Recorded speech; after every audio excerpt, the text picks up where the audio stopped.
And shall I I? think maybe wait another 7 minutes and then we can start on a nice clean 8 o'clock. Oh, you know what? If you want to, we can, but No, go. no, go. All right. I forgot to do your. Got to get your character sheet up. Okay. Not my responsibility, but I will do it anyway. You're not allowed to look at it. There's notes on it. Anyway, let's get to it, shall we? Hello, everybody. Welcome back to Tales of Time Campaign D&D. Someone is getting a lot of feedback.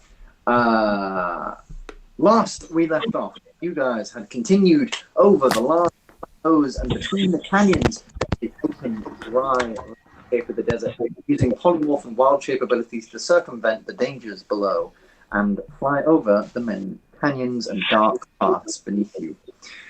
On the way, you saw, you were ambushed by a large bird the size of a dragon called Rock that was seemingly charmed, or at the very least not itself, shown by its glowing greenish-yellow eyes.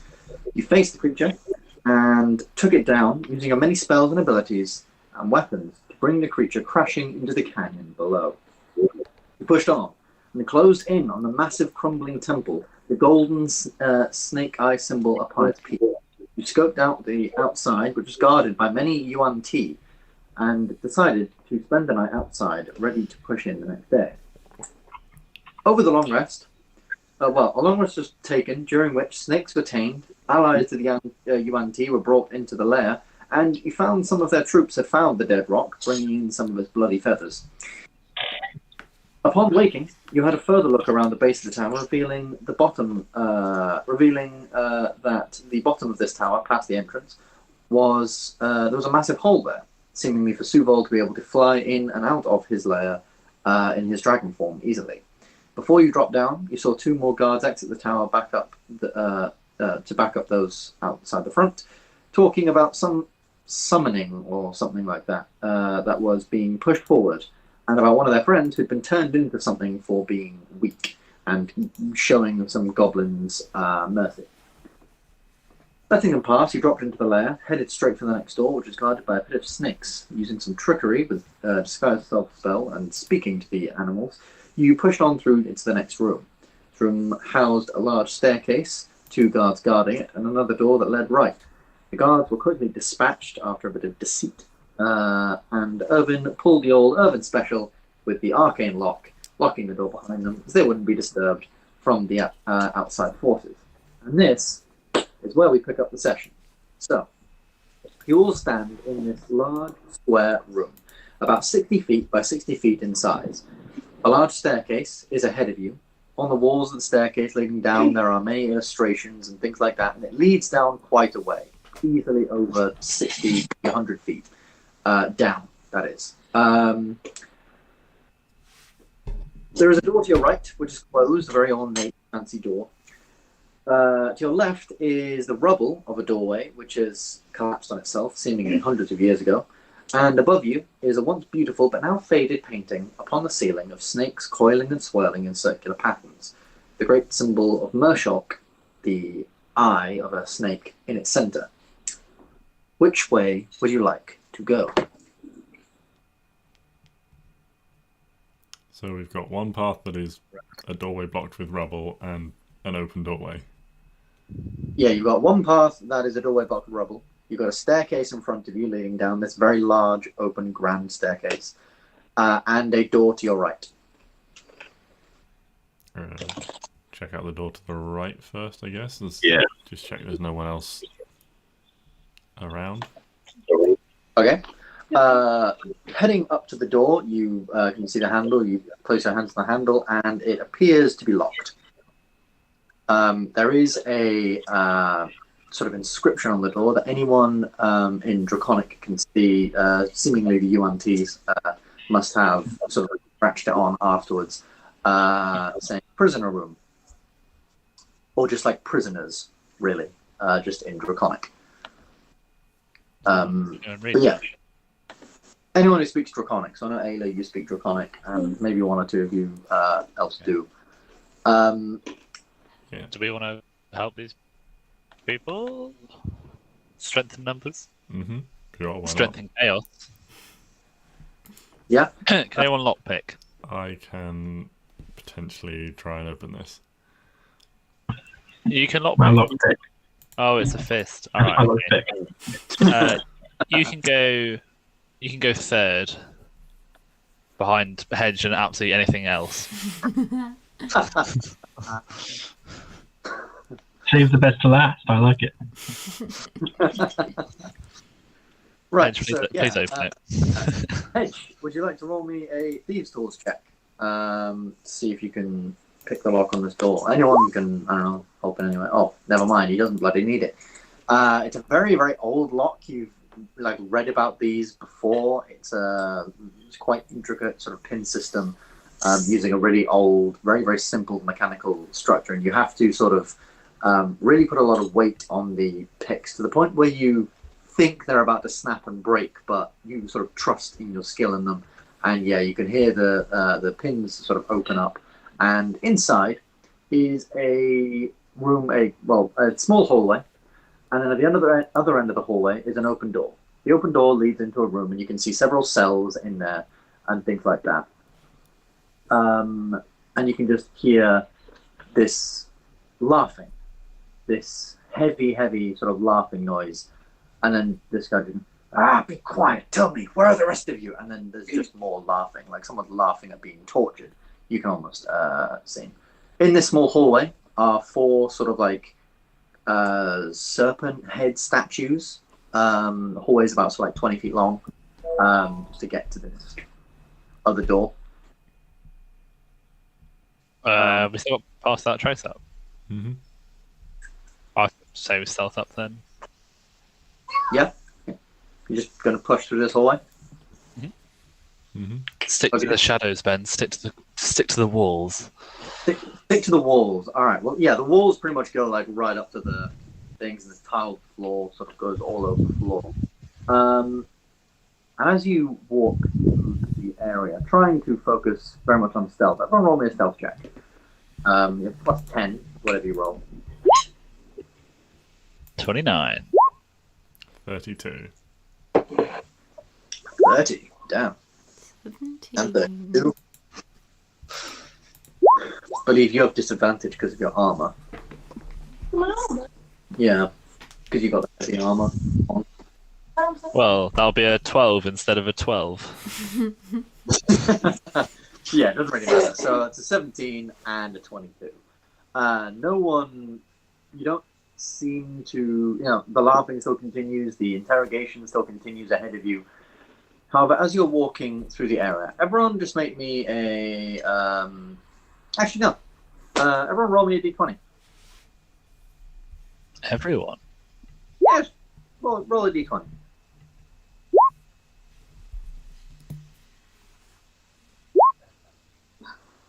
Oh dear.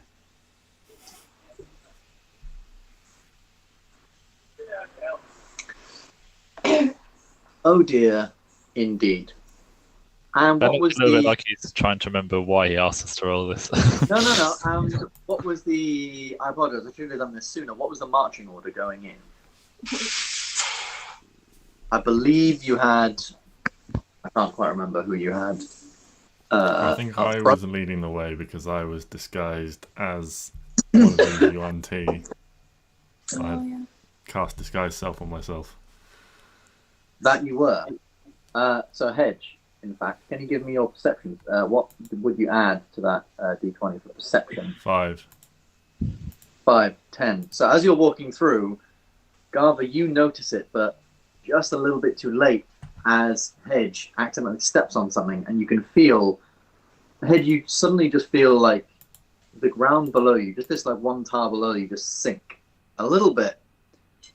And you're not quite sure what the hell that was, until suddenly, the door in front of you,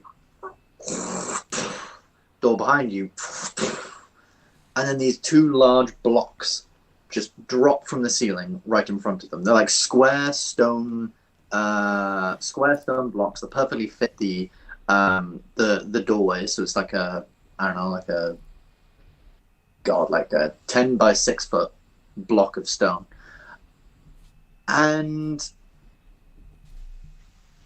you are now trapped in darkness. Total darkness.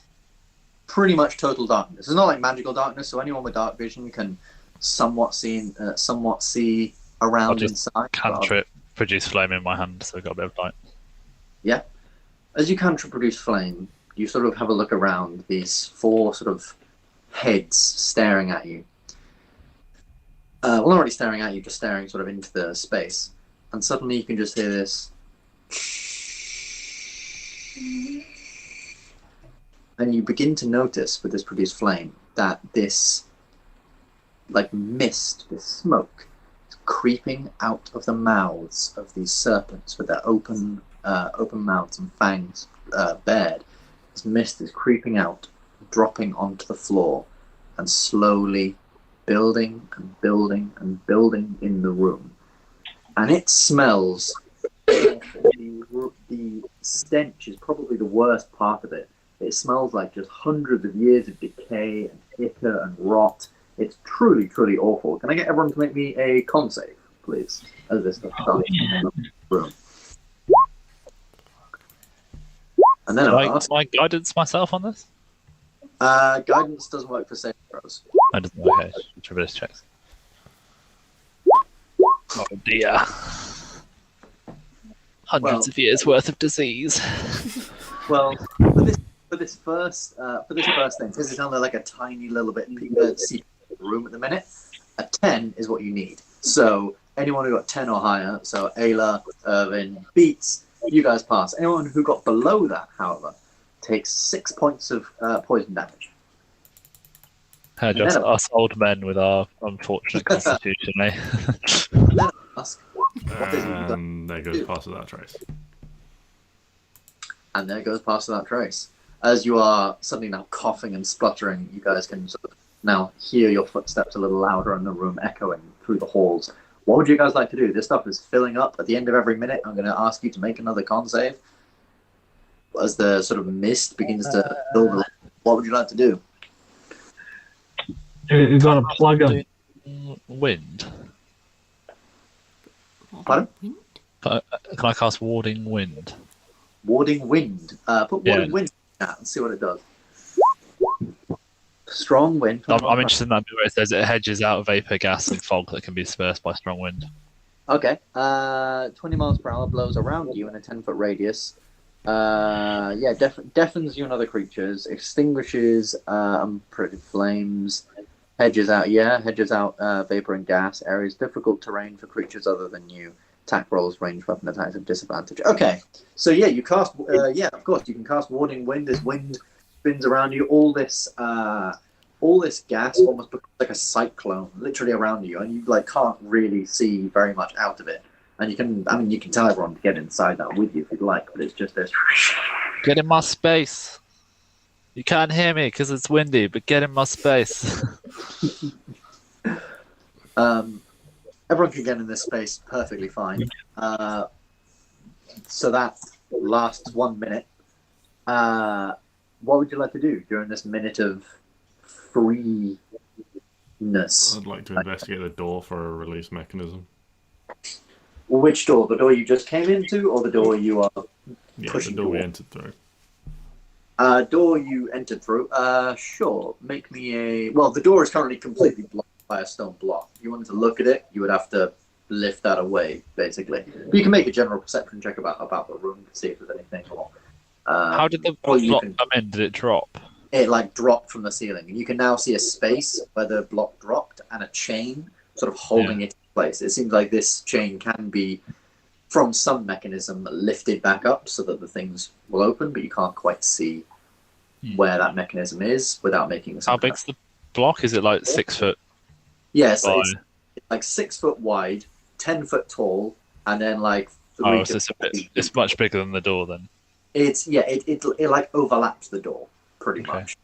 No chance of pushing that, I don't think. With enough but it would be you'd be making a pretty you'd be making a lot of strength checks.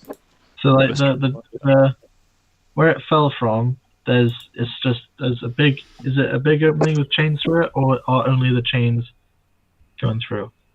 It's like a big opening the size of the block. So the block almost looks exactly like sort of this stone brick exterior. And, it's like a fake stone brick that's fallen in front of the door. Okay. Would I be able to fit through it? Yeah, probably. It's like, a couple of feet thick, and you'd probably be able to try and fit through it. But you'd have to climb up to the point. Yeah. But it is part of it, so, you can certainly try. You would also have to get out of the warding winds area and go back into the poison and start climbing. Take a big breath. Yeah. Take a big breath in. Roll me just an athletics. Try and push it. Try and do that. Boom. So yes, you take a. Are you climbing up the chain? Yeah, I'm gonna climb up from where the rock came from. Maybe I can try and pull it back up if it's a mechanism. Yeah, you take a deep breath in. You rush out just before this minute passes, and you feel the stench again just fill your lungs, and you start climbing up this chain, and you notice that it is part of this mechanism through the. So manage to sort of find the slight gaps and using the chains and things to get up, and you can find the ceiling, above the ceiling, this open space where these chains are being pulled, and there's this whole mechanism in there. It's quite impressive for such an old place. There's this whole mechanism of this wheel that's essentially pulling on the chains, and it's now the wheel is now completely done, and it seems like maybe a perception check beats as you're looking in this. 13. Well, you don't really know how it works, but you can see that all the chains go to a point in the center of what you think was probably the center of the room. That's where the sort of wheel is, where a lot of these chains go to. So there's some mechanism in there. You're not sure how it works, but that must be where they go to somehow. Lefty loosey, righty tighty. So I guess. What do I have to figure out how it works first, or? So you're now looking at this space. The space is only 3 feet tall, just tall enough for the mechanism. So it's clearly not meant for people to be climbing in. But you could get in and crawl around and try and figure something out. Yeah, Irvin, did you? How tall? How many feet up is that mechanism thing? It's about sort of More than 15, 20 feet. I'd say about 20 feet. Okay. If Beats can look at it and tell me which part to hold on to or whatever, I can mage hand up there and do something, and then you can get down so you don't get trapped up there, because that would be Oh yeah, I didn't think about that. Yeah, I know you probably didn't. Well, we all know each other. That's nice. As you sort of climbed up and you're looking at this, what's the rest of the party doing during this time? Are you just waiting for him to do this? Yeah, I wanted to look around and see if I could find some kind of release mechanism or anything like that inside. Okay, make a perception check.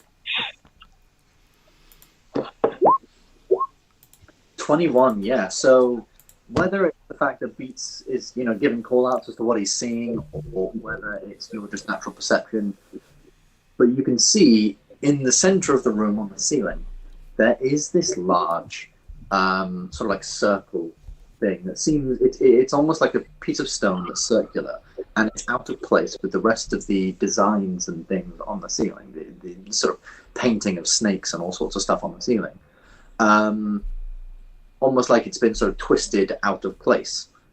In the center of it does look like some form of locking mechanism where one could potentially, if they somehow to get up there, be able to pull a lever or pull something or do something to this. You're not quite sure looking at it from this height and things like that. How high is it?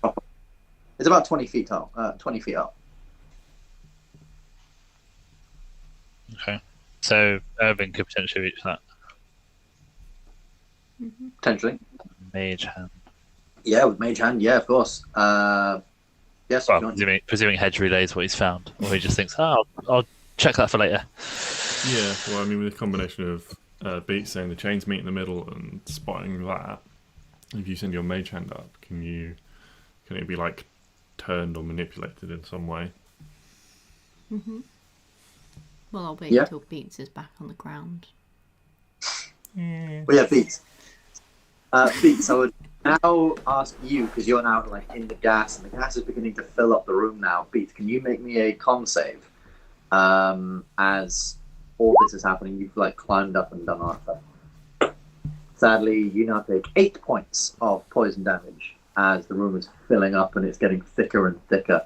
The DC and the damage will go up by 2 for every sort of minute. That's not good. And by this point, I think Warding Wind would probably be just about on the verge of going. But quickly before that, Irving, you could try and get the hand up there, and you can make an investigation check with the mage hand to try and just feel around the thing. Guidance. Works. Is guidance a plus something or advantage? 1d4. Just D4, yeah. On default. You Hey, need yes, pretty good. add it, throw it on. Why not? Why not? Yeah. Oh, Yeah, there we go. 24. New So man. your mage hand feels around, and it feels so in the center of all this. It can feel that the area is slightly sort of protruding. This bit that's turned, and it seems like you can actually push it away. It's almost like on a swivel, so you can push one point and it swivels away, and there reveals a handle. How much can mage hand pull or push or carry? 10, think it's like 11 5 pounds or something like that. 11 pounds. Okay. How much is that 11? in kilograms? It's 10. 10 pounds. I need to work something because I did my prep in kilograms because I'm an idiot. How much is? I mean, it's not much. It's only about like 5 kilos or something like that. Not even. Yeah, it's like 4.5 kilos. So your mage hand could like grab this thing and try and pull it, but it doesn't give it the strength required to pull. This is the strength of a very ancient mechanism that's got rust and got all sorts of stuff and dust caught up in it. You would need a greater mechanism for. Is it like a handle?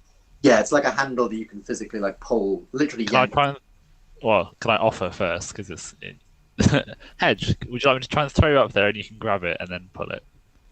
I'm not very strong, but yeah, you can try and throw me. Well, it's not your. Are you heavy? It's not your Quite weight, is it? heavy, yes. Before Yeah. we go throwing anyone, I could just Don't take this away from me. I mean, Yeah, go on. I could just use my mage hand to put a rope around it, and then we could all just pull on it. That works the same, yeah. I mean, it's not as cool, but I mean, it's whatever. not. You can throw him anyway if you want. I mean, I'm not stopping you. The chance to throw the teammate. I think the rope is a more sensible idea. Playing that +4 investigation. Responsible or Wisely. boring? Yeah. Responsible. Oi! At this point, the warning wind goes away. All the gas that's been swirling around you suddenly just envelops down and falls down on top of you. Can everyone make me a con save? Would holding your breath have an effect? I would say holding your breath would give you advantage. But this is like, this smell is extremely strong. You're retching. But if I'm also, not breathing in, then if I'm holding my breath, you're not breathing in.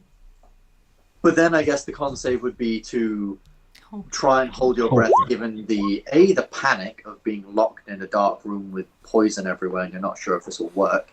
B, the retching smell of all this stuff. You like basically wanting to vomit. That sort of thing. So that the con save would sort of encompass. I can hold my breath for an hour. Okay. As a turtle, so I was hoping not to breathe in any poisonous gas. No, I can't really argue that one, to be fair. But yeah, you are okay. You hold your breath in. It's a horrid, rancid smell. So Abby, you're fine. You take 4 points of poison damage as it's halved. Gava, you take 8 points of poison damage because it's the full. And you If all the poison's gone back down, am I not away from it because the poison's going down and up? Well, no, it's like it's filling the room. The only reason it was like around them was because of the warding wind, like circling around them, basically making a cyclone of like of this gas above them. So then I'm out of the poison damage as well. range. But yeah, you can you're out of the range of the warding wind. But you've already made your save. But yes, so it's a big rest stop for it in yes. Yeah. You did. That is weird. We're tossing a rope over this mechanism. Yeah. Okie dokie. And then I will grab it, throw one. Is Beats back? Beats you back down. If you climb back down. Yeah, I don't need to be up there anymore. Yeah. Yeah. I will toss you. I also take a breath before I do that. Okie dokie. Take a deep breath. Head back down. Toss a rope around the thing. Whoever's pulling, just maybe a straight strength check.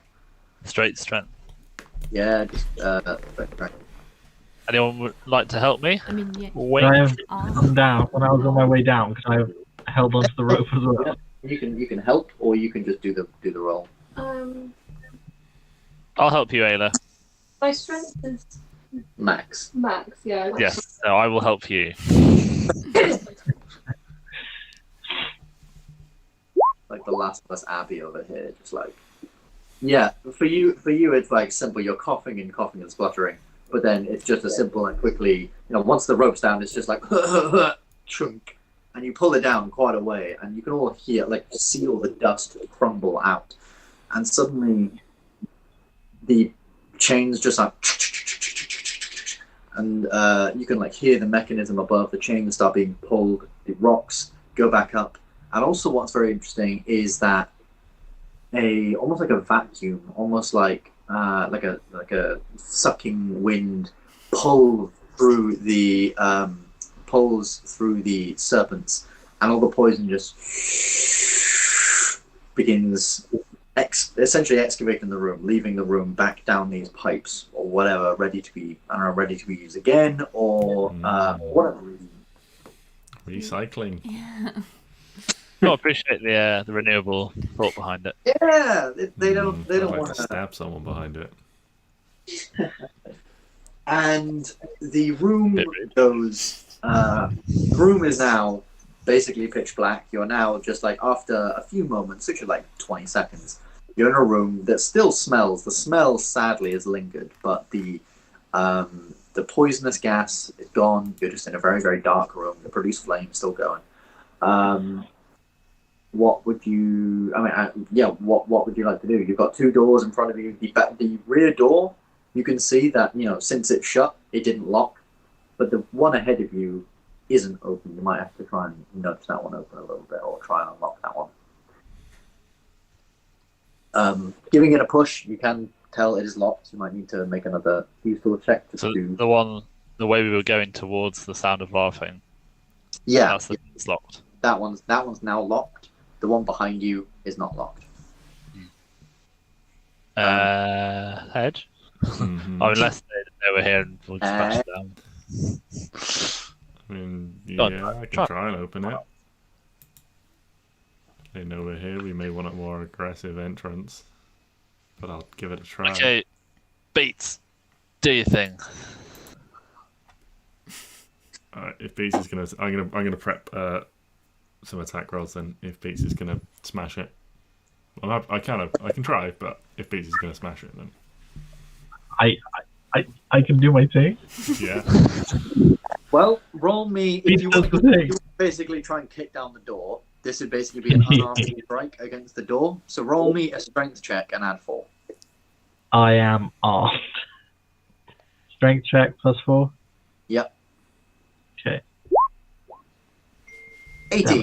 Okay, this is a very, very old door, and sort of stepping up to it, you just pull out your flail, start swinging, doosh, kick the door open. The very, very old locks and pins just crumble under your strength, and it just batters open, swinging open. And inside, you can see a large room with sort of on one side lots of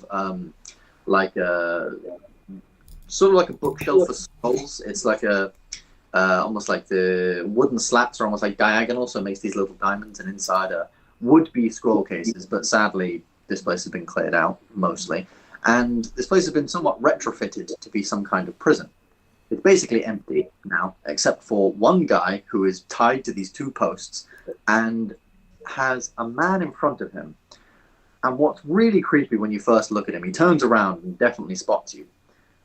He is a regular sort of, straight at him. yeah, he's a regular human guy. He has this blue-green sort of paint going all the way from his head down to his bottom, except he doesn't have arms. At the point of his arms, snakes are literally growing out of his shoulder socket, like 5 or 6 But snakes on both sides. on both sides, each of them pincered into this guy who you can now see is a hobgoblin, who is literally like stood there, and these snakes are injecting venom into him, and he's just stood there like, ah! like maniacally laughing into this guy's face.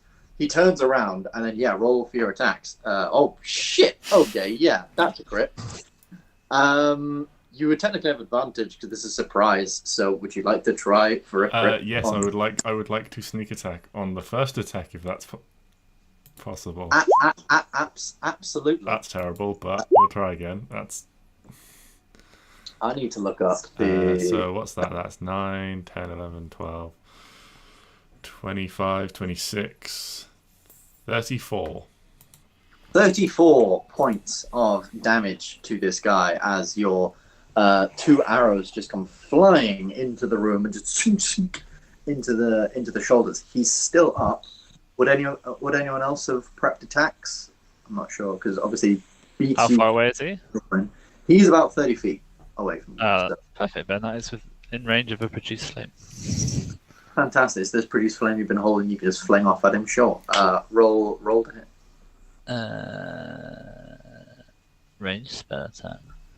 Plus 8. 26. 26. Yeah, absolutely. Takes 1d8 fire damage. So this could be wank. This would be 2d8 fire damage. Takes 2d8 fire damage. That's not terrible. Awesome. So that's 40 something hit points. This gout of flame just hits him square in the face. He's like, ah! I want to singe his snake arms. Singe his snake arms. Yeah, you fire this just into some of his arms, and you can see these snakes recoiling. He's like, come on, my minutes. We gotta get them. And he charges towards you. And can everyone roll me a really quick initiative? Please. I'll just do a bit of theatre of the mind, because I expected this guy to be dead. Oh, all of the ones. Well, I didn't really expect it to be dead, I mean, but... Beats is too busy trying. Like, I imagine like just repeatedly smashing the open door, really showing it's who's boss. He gets to do his thing very often, so when he does, he's got to make the most of it. It's like Beats, stop smashing. Big monster. Let me just do that. Stop smashing. Smash it. Smash it. I'll smash it. All right. So first up then would be Hedge. Hedge, you have initiative. This guy is now looking to be rushing towards you guys. 2 more arrows. Snake writhing and slithering. Definitely hits. And he was 14 not dead. plus Second arrow. 18. He's not dead from that first arrow. Second arrow, that also definitely hits. Jesus, 15 plus 18, that's 23. 33 points of damage. 8. That crit Cool. was terrible. Yeah, you managed to fire off 2 more shots and they sort of burst in, like hit him with a sort of small gout of flame. But he's still running, and he's still sprinting now. And next up is his turn. If I'm first in initiative, or my first turn in initiative, I get a bonus attack as well. Oh, yeah. So 27. Yep, 27. Which also deals 1d8 additional damage. So another 16. Another 16. All right. So It's hella robust. He's not dead at the end of all that. Jesus. He's on Yeah. fire. He's got 5 arrows sticking out of him. Yeah, he's on fire. He And he's comes. got, like 5 arrows sticking out of him, but he's still like charging. Oh my Like god. he's now like I don't want to fight any more of these if there are any. Jesus Christ. And he drops to like one knee from it, and it's a bit weird because you realise that obviously the problem with having snakes as arms is that he can't really do a lot with them. So when he falls to one knee, he puts the snakes out in front of him to try and stop, and you can just see the discomfort in all these snakes as basically they're being used to stop him falling. But he lifts himself up, charges at you, and I think obviously pushing through the door, Hedge, you'd be the guy shooting at him. He's going to go for you because it's his turn in initiative. So let me just have a. He must Oh not wait, be no! used to First of it.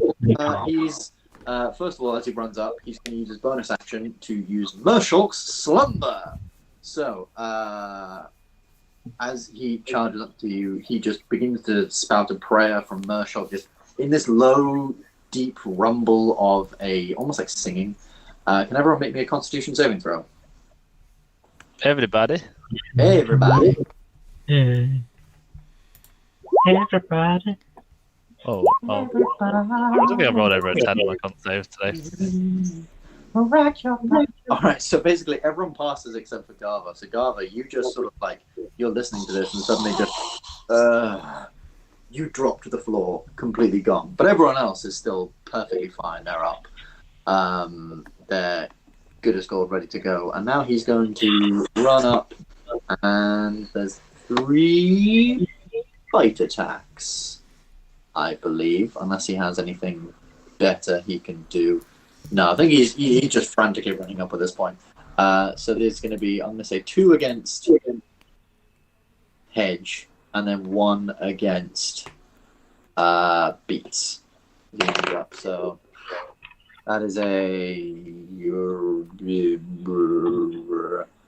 17 to hit you, Hedge. Yes. A 15 to hit you, Hedge, and then Oh, I'm a 15. oh, that Beats. That's a 25 to hit you. 1 hits me. One hits me. Cool. So I'm gonna do both of you damage the same just to get this moving. You both take 2 plus 4. You take 6 points of piercing damage, and 5 points of poison damage. Nothing. Ow. But that's pretty much it. As he stood here, like open arms, and in his arms, like you see, like just one like viper sort of snake pierced on your neck, and same with you, Beats. He's like open arms like that, having these snakes bite at each of you.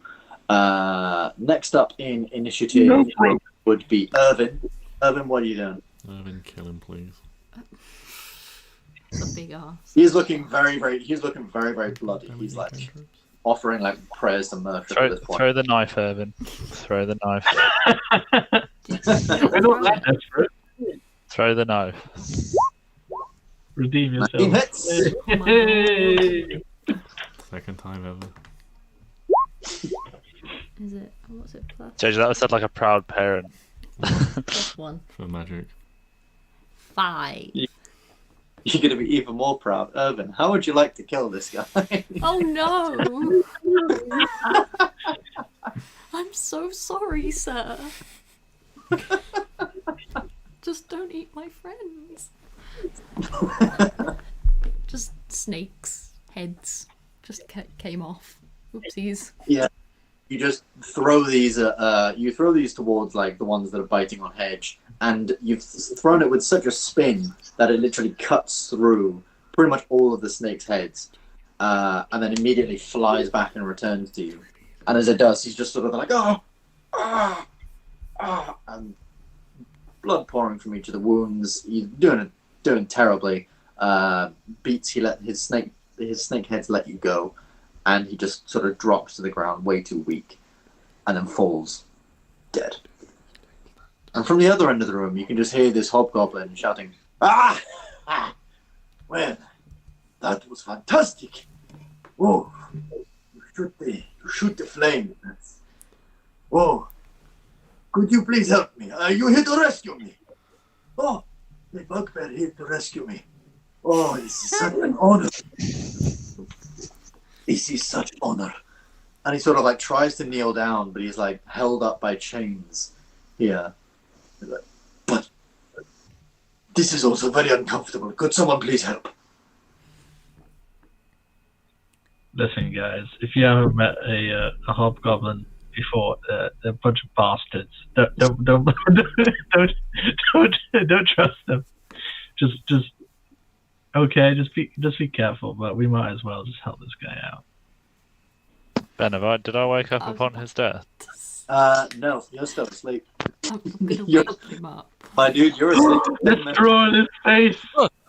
Ah! Did we get him? Yeah, a sleeping target awakens if it takes damage or if someone uses an action to shake or slap it awake. So, Shake, yeah. please, not slap. Let me slap him, please. Just take your own trunk and just. No, just like As we learnt in our session, no one touches the trunk. as he slaps you across the face, take 1 point of damage, and you're back awake suddenly with this like, I guess it's not really a red hand across your face because you're a loxodon, but you can just feel this mark on your face, and it's got slightly darker, with just this bugbear handprint across the front of your trunk. You're like, ugh! Garver, I've saved your life. I somehow don't believe that.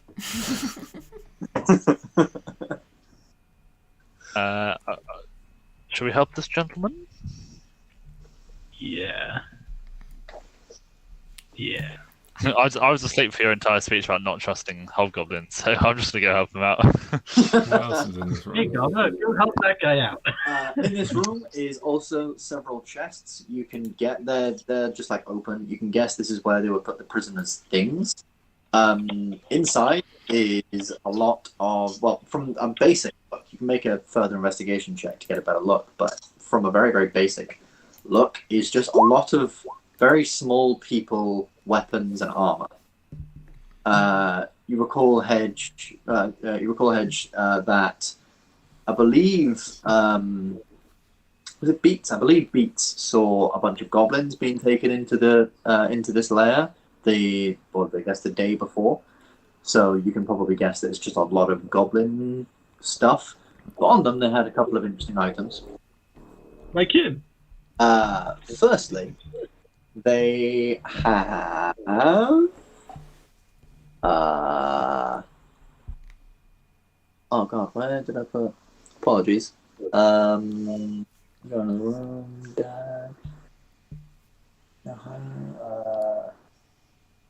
Okay, so inside is a potion of superior healing. 60 gold pieces from what you can scrounge up from, goblins' pockets and things like that they've and a rather interesting little device. It looks like a dagger, a very basic dagger. Except you almost click a button on it, and from the other end, shink, another dagger end comes out. It's like a dual-bladed dagger. Looks quite interesting. You can definitely tell just by picking it up. It's very, very light. It's got this sort of like golden hilt, golden like crossguard that's in front of it. The red jewel inside looks very, very pretty.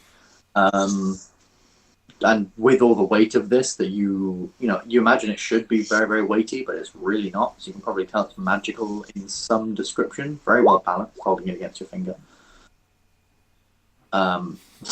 Why are you rolling initiative? Sorry, I get advantage from that item you gave me, and I'm trying to set it up so that it automatically does advantage, but Right. failing. Yeah. But yeah, fancy dagger, a dual-bladed dagger. Okay. I'd like to take it over to Irvin to have a look at, and then just sort of like pull him aside and just be like, "Are you okay? You just killed someone." Don't tell me. I didn't do that. That wasn't. I didn't do it. I'm assuming that's the first time that's ever happened to you. Nothing happened. Okay. Is this a very public conversation, or No, this is attempted to be a private conversation. Okay. It's sort of like on the pretext of showing this, like, you know, sort of mechanical / magical dagger. I'm a good little cow. Well, good little Cal has probably just saved someone's life. I'll gesture to the probably like 2 puncture marks, like in my arm or something like that, from snake fangs. Yeah, they're 2 small little puncture marks, but from them, like, the veins are slightly like bluish green, and it's really weird from where some of the poison went in. But you're all right in the end. It was self-defense. It was. Yeah. That's all this is self-defense. Lots and lots of self-defense. Yep. It's fine. Even though we are trespassing. God, why are you being so aggressive when we're on your property? Yeah, we obviously we can't hear this. So. Then may I release this cackling madman? Absolutely. He is tied up by chains on these like wooden posts. As I'm going to do it, can I ask him just like why he's here or how he's doing? Just so that, like, if he does say, "Oh, I'm a murderer," then I won't have let him go before he tells us he's a murderer. You're asking him like who he is, basically. Yeah. Ah, yes. My name is Doug. Pardon? Doug. Dag. Dag. Doug. Yes, Doug. Sup, Doug? Like Doug with an A. Yes. Oh, exactly. Yes. See the big nose. What do you? Loxodon man gets. Yes. My name is Doug. I was the head. I was the head of the Black Ram clan of goblins. Sadly, all of my clan is dead. So really, I'm the leader of nothing, which is a lot quieter than one would expect to be when you are leader. Very low. Does he say he's the leader of the Black Ram? The Black Ram clan. Okay. Can I look at, or can I ask Beats if he knows of them? Do I know about these pretenders? You would know a lot about goblin tribes and stuff. Make me a history check, but I'll give you advantage. There it is. Oof. Oh yeah, Thank God he's advantage. dead. I know my goblins. Do you know that there was a clan of goblinoids in the western part of the desert, in the western mountains? It was a very, very large clan.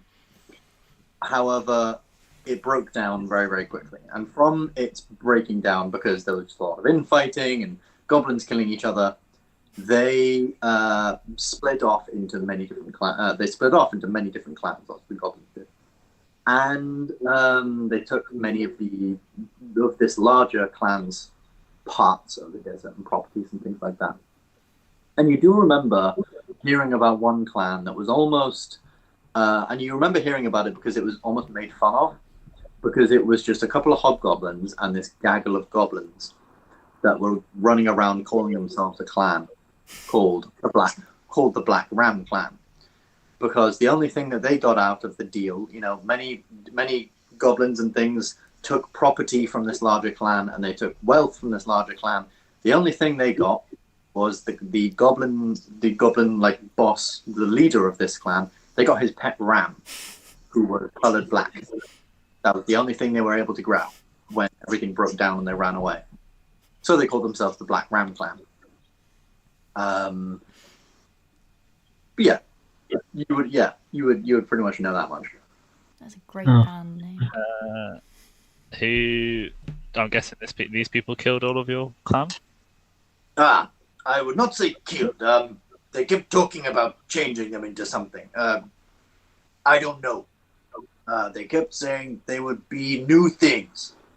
They would be like minions or like lizard creepy things. I don't know. Like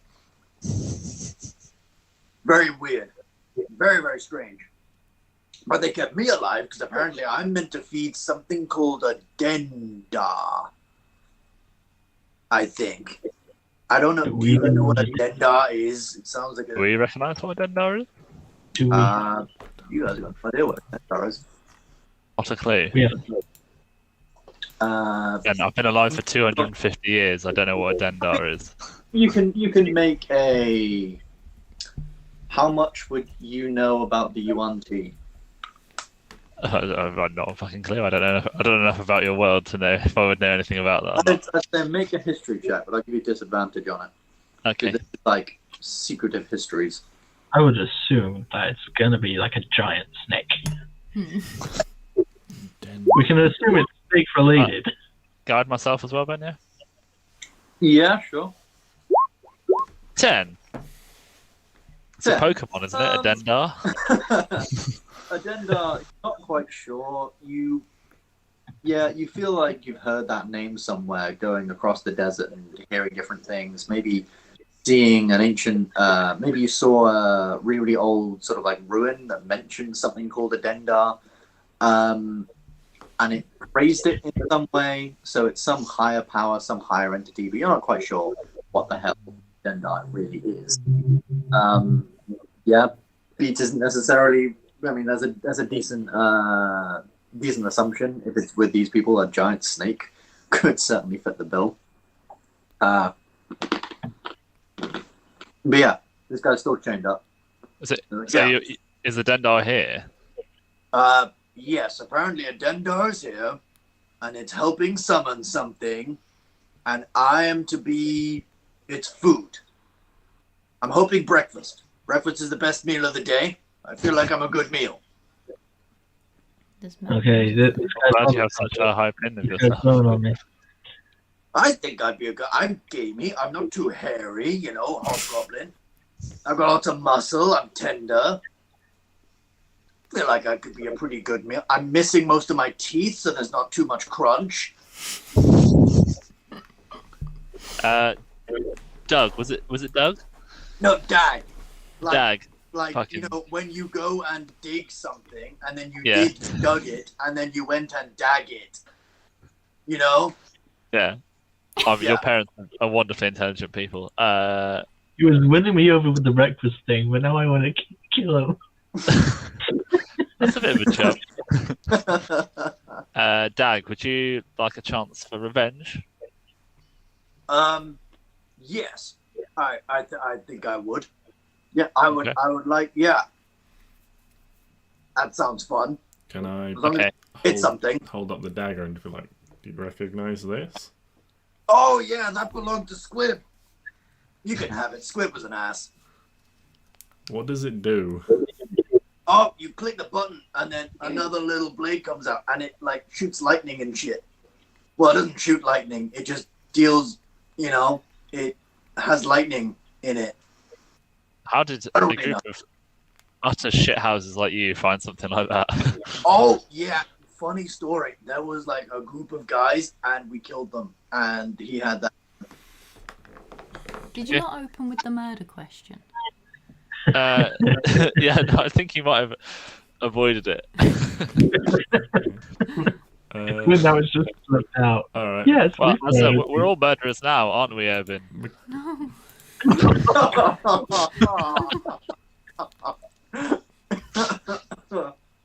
No. No, please, no. Oh. Alright. You always remember your first one. Mechanically, Ben, what does this So dagger do? this dagger is a +2 dagger. It deals 2d4 damage on a hit, and 1d4 lightning damage. pretty cool. Damn. Okay. Fancy little dagger. Okay. Do you think you can use that? Or shall I use that? You can use that. I think it's best. You don't want the lightning dagger? I don't think I can hit anything. Okay. I think it will be more use with you. Okay. What was the name of that again? Was it Squim? Squib. Squib. Squib. Squib. Okay. Squib's dagger. No, squibs in my day. it's Yeah. script like a dime a dozen in the goblin world. Yeah, 'cause, yeah, you know, in many cultures there's like popular names. Squib tends to be quite popular. Squib's like the Dave of the Goblin world. Oh, Yeah, We all know a couple of I squibs. need to spend more time around the goblins then. No, you do not. We are not very nice people. I like this think for guy's yourself, frank you nature. It's very round refreshing. it off. If I'm going to be perfectly honest, I didn't even want to kill those people. It was Squib's idea. Like I said, he was an asshole. Squib dagger. Plus dex, plus proficiency, plus magic. 11 piercing, 3 line. 2d4 plus dex, plus piercing, plus magic. Plus lightning. Yeah, that seems working. Nice. Yeah. So could you like shakes the chain, but like get out of here now. Oh, I thought he'd been freed already by Gava. We're querying him before we free him. Oh, And okay. he Yeah. seems nice. We free Before him we now. do free, before we free him, Oh. we will give him a warning. And we will say, look, we're not horrible people, but if you betray us, Hedge is a horrible person. The turtle, he's a horrible person. The rest of us, we're kind of, I mean, morally, a grey area, whatever. Anyway, the point is, this is a threat. From what I've seen, you've all got red in your eyes. Except If you- Evan's a delight. Betray us.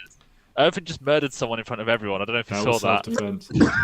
Make an intimidation check with disadvantage. The point is, if Cow. you betray us, Cow. As we squabble amongst ourselves, if you betray us, we'll kill you. that we can agree on. He said very menacingly. That's not terrible. Not terrible. The nat That No, will do. it's a disadvantage. Oh. For the speech you gave, I gave a disadvantage, and he just sort of looks at you, and there's this long, awkward pause a minute. Ah! Oh yeah, sure thing. Yeah, you're good. Yeah. Oh, okay. Okay. Can I get free now? Yeah, She sure. won't kill you, but I will. Well, now that I could maybe believe. You have a weird bow and Squib's dagger. I've been stabbed by that thing once. That thing hurts. Like I said, Squib was an asshole. Sounds like Squib and I are on the level. Good old Squib. Good old Squib. Everyone's lying down in their sleeping bags ready for the night. He just goes, It's like a game of duck, duck, goose, but on duck you stab. Have you never heard of stab, maim? Shank. Yeah! Stab, shank! Oh!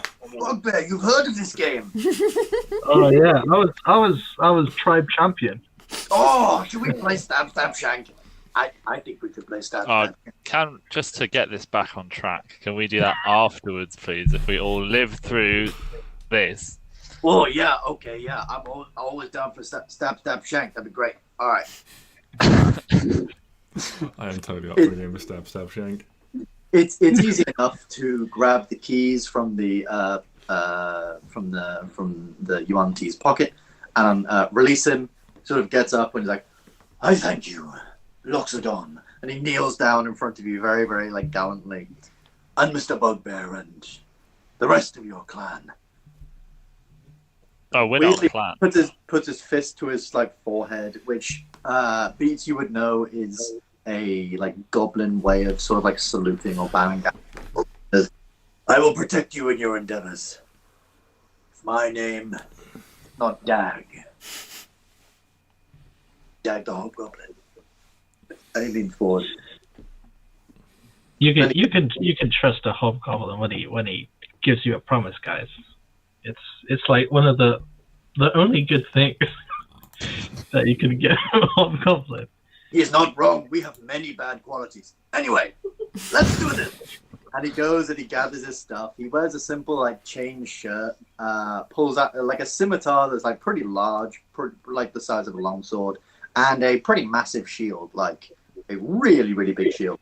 Nice. I'm going to stand behind him. Yeah. Levin, you stand behind me. I was going to. And yeah, you now have a friend called Dag on your.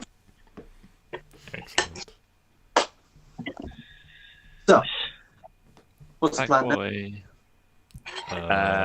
boy. More investigating, probably more murder. Probably some healing of these wounds at some point. What about those goblins that are being turned into stuff? What do you mean? Well, like, they're not down here, so where are they going to be? Oh, I don't know. They took him out that door that you guys came into. Alright. We've done this. The door we came out of. We've done. There wasn't anything off that, have we? So we're just going to go back the way we've done this whole section. Yeah. You've done this section. It's pretty empty inside. Okay. Really not much else in here. I mean, make me a perception check. Everyone can do this. Just like looking around the rest Well, of them. that is wank. Oh god.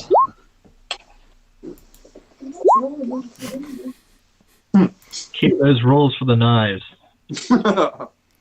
I'm too busy highest mentally roll playing a in game one of is- stab, stab, shank.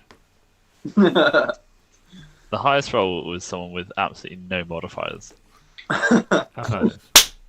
So you guys are all like leaving, and Irvin, maybe you're hanging back just a little bit, and you turn around, you look up, and as you look up, sort of somewhere near the sort of higher levels of the spell scroll sort of slots, you think you can see something inside, a scroll of some sort, but almost in the darkness of some of this room. Like there's like torches and stuff for like the lower end of this room, but there's like 40-foot high ceiling in here. So up at that point, there's just this small glow where there is it looks like to you some kind of scroll way up high, or actually rather two scrolls inside this little area, inside this little like nook. If I get on someone's shoulders, can they jump? And then I can reach it. What about, just sending someone else up there? Okay, yeah, who can climb? Someone strong like a Or you do it like those gymnasts where you stand on my hands because of my extra long arms. And I'm looking at that. How long are your arms? Well, I can hit things, including with my weapons, I can hit things 10 feet away. Yeah, what's going on? Is it? So it was up in a wall. How high up was it? 40. It's about sort of 20 feet up. Oh, Could she not Oh, just mage 20 it? feet. Well, if she's standing on my arms, and Could she not just mage hand it? yeah, I thought it was 40, sorry. Oh no, the ceiling's 40 foot high. But the stuff is only 20. The stuff is only 20. Yeah, Oh. you could. Yeah, Mage mage hand, grab it, bring it back down, and you realize this is a spell scroll of Aura of Vitality. Ooh. Can Oh, I anyone can't use believe that? people need stuff like that around here. I believe one of you can use that. Probably only Gava, if I remember my spell list correctly. And yes, I it would is. have thought that scrolls would be specific for No one else really. someone who can't use magic to use magic. Is that different D&D? Yeah, what is it? So with the scroll, Yeah. like Ryan just said, can anyone use it, or does it have to be the person that can use the spell? Because it's a spell in a scroll, isn't it? I'm gonna try something, Oh dear. but I'm gonna say that anyone with a spell slot that's high enough to use it can use it. So who can cast 3rd level spells? 3rd level. Nope. So Well, just that- be hit. Yeah. pretty Oh, that. No, Fabulous. we're going to Just Gava. I didn't realise we we were at such a low level of casters, but I guess that's because Ryan's multi-classed. Hmm. And then Ryan's what's the multi-class. Arcfighter is technically a half caster, isn't it? Yeah, Yeah. everyone else is a half caster. But it's just more effective for me to hit people, so I just do that. Still waiting for you to do that properly. So Oh, I got a pretty good hit on you, didn't I? Huh? You slapped a sleeping target. Well done. I should have used my bloody bat. So, with this, with that, you can grab that, give it to Garva. Garva, you can use Aura Vitality. Using a spell scroll doesn't use up a spell slot, so you can just use that. Use it when you want. Great. With that, you can head back through the way. The door behind, past the serpent's room, was open, so you can then head back into the main chamber. You are now left with this long staircase down and the rubble to your left. So what if we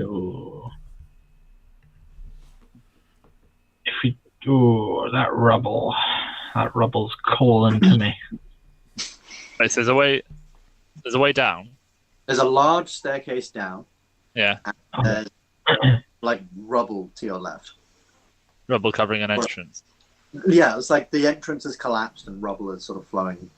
Okay, Like I mean, rubble is most of it. I don't know if I'm also intrigued by that Beats. But I don't know if that's a priority now because we've like made a bit of noise now. So I don't know if we need to crack on with where we're going. The problem is as soon as they like tighten down on everything, us trying to get what we want to get is going to be really difficult. I mean, it's hard anyway. So I don't know if we just go down the stairs. Yeah. Okay. So you head down the stairs. Dag is taking up a pretty front position with his big shield. And you guys are looking around. It's pretty dark in here.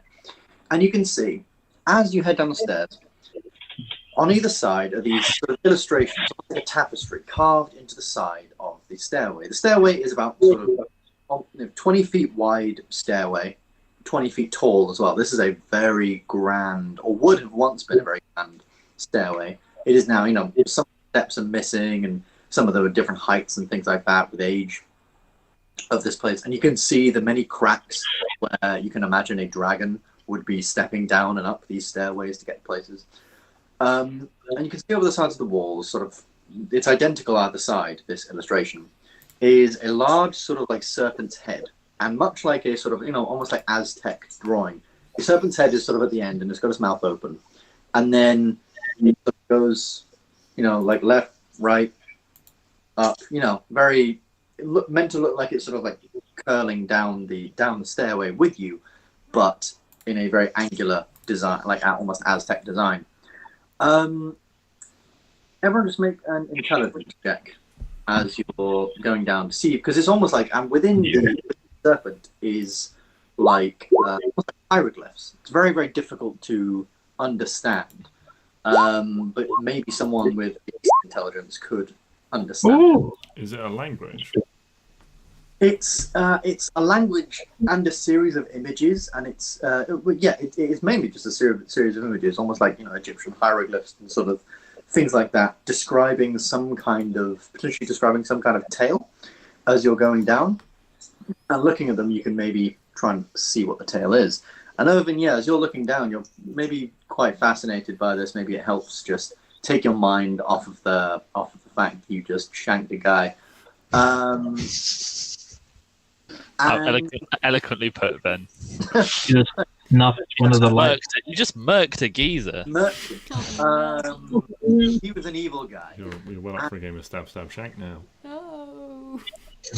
And on it, near the head, it sort of says, "The Tale of Dendar."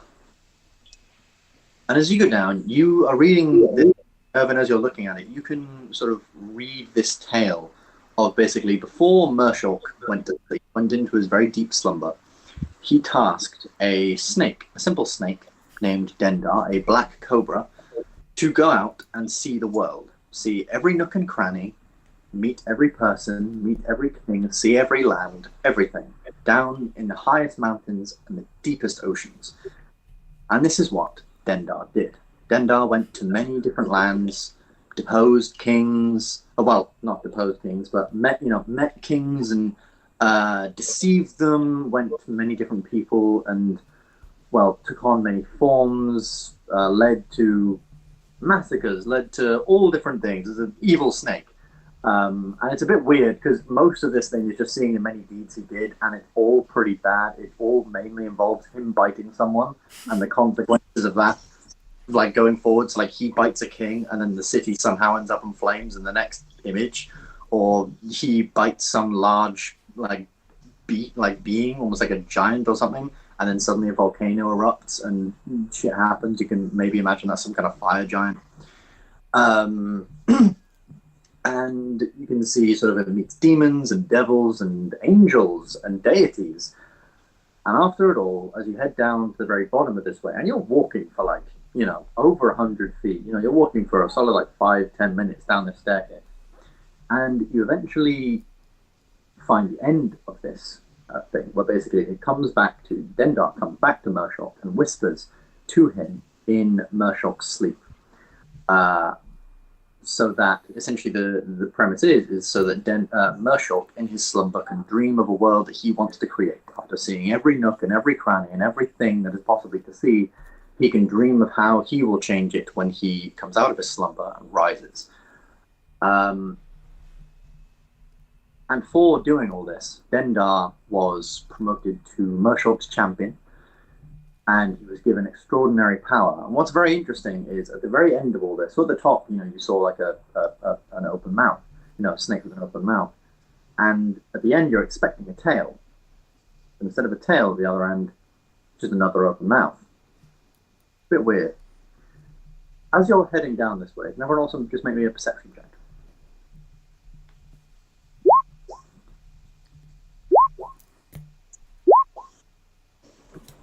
I'll roll one for Dag as well, just for the hell of it, but I can't imagine this is going to go very well.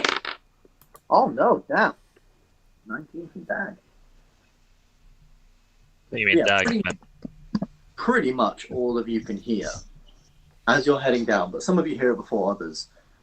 This sound of like a woman calling out. It's this very prophetic woman speaking in Draconic. Now, Irvin, you would especially know, being an artificer, someone who's very, very, very clever. Draconic is the base of a lot of arcane languages as well, and she's not necessarily speaking in Draconic, but she's speaking almost like words that are akin to Draconic, and you can almost make out that is she's speaking arcane phrases and arcane sayings and all this sort of stuff. And and when you eventually make it down, you. Before we get down, sorry, can I just ask if anyone's got a potion of healing? So I took a decent chunk of poison damage, just so I can save my spell slots for. I think I do. Yeah, I could also do some healing, to be fair. You picked one up. I have greater healing potion. What does a greater healing do? It sounds pretty great. How much, sorry, Ben? 4d4 plus 4. 4d4.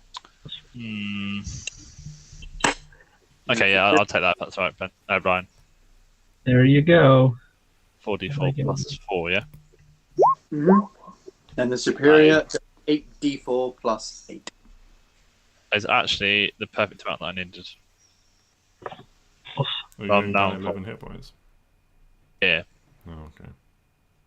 And that's a lot. It's almost a fifth of my. Well, it's almost a fifth of my HP. Well, I'm down a third of mine. So you should use that potion you picked up. Yeah. I don't mind healing with spells, but I just feel like we're possibly going to be in a bit of a I slump. don't want to overdo it though. That potion's quite a lot. 8d4 plus 8 is quite a lot, and I don't want to waste it by like 8d4 plus 8. What are you down? 17. I'm down 19. But I'm still good. Looking decent. Okay, I mean, to be honest, depending on what we face, I'm probably going to pop this Aura Vitality at some point, so I can focus on you two first. Okay. If you're happy with that, or we can do it now, I don't mind. Not the Aura Vitality, but like other healing. Up to you. I've got a regular healing potion I can do as well, so a little bit of healing plus that would probably top me out. Okay. Or I can just pop that and see where we end up. Pop that first. See how you feel. Okay. Might be a particularly potent one. Okay. What's that? 2d4 plus 2? Ben? What, for a regular healing potion? Yeah. 2 2d4 plus 2. Yeah. Great. 6.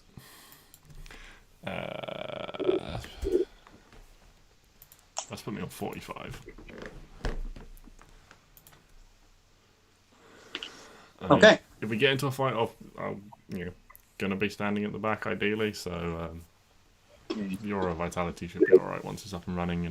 Get beats and then anyone else. We'll do that. Irvin can Okay. stand by my side, throwing fireballs, not fireballs, Daggers. daggers. You can throw fire, can't you? Yeah, I think so. I can throw something. You've got you still have got a cantrip you can pick up, can't you? Yes. Which might be worth picking up for some combat. Never promise fireballs and then throw daggers instead. That is very disappointing. Yeah. All right. Okay. A bit better than it was. Cool. So, down the corridor, begin to hear this woman's prophetic chanting. And you come to this opening, pretty sort of large opening at the very end, and this is extremely decadent now. You've got statues of serpents and one large statue of a man who's sort of like holding a serpent very prophetically, and coiling sort of around the room in this golden, this large sort of statue made of gold, sort of coiling around the edge of this large, basically golden snake.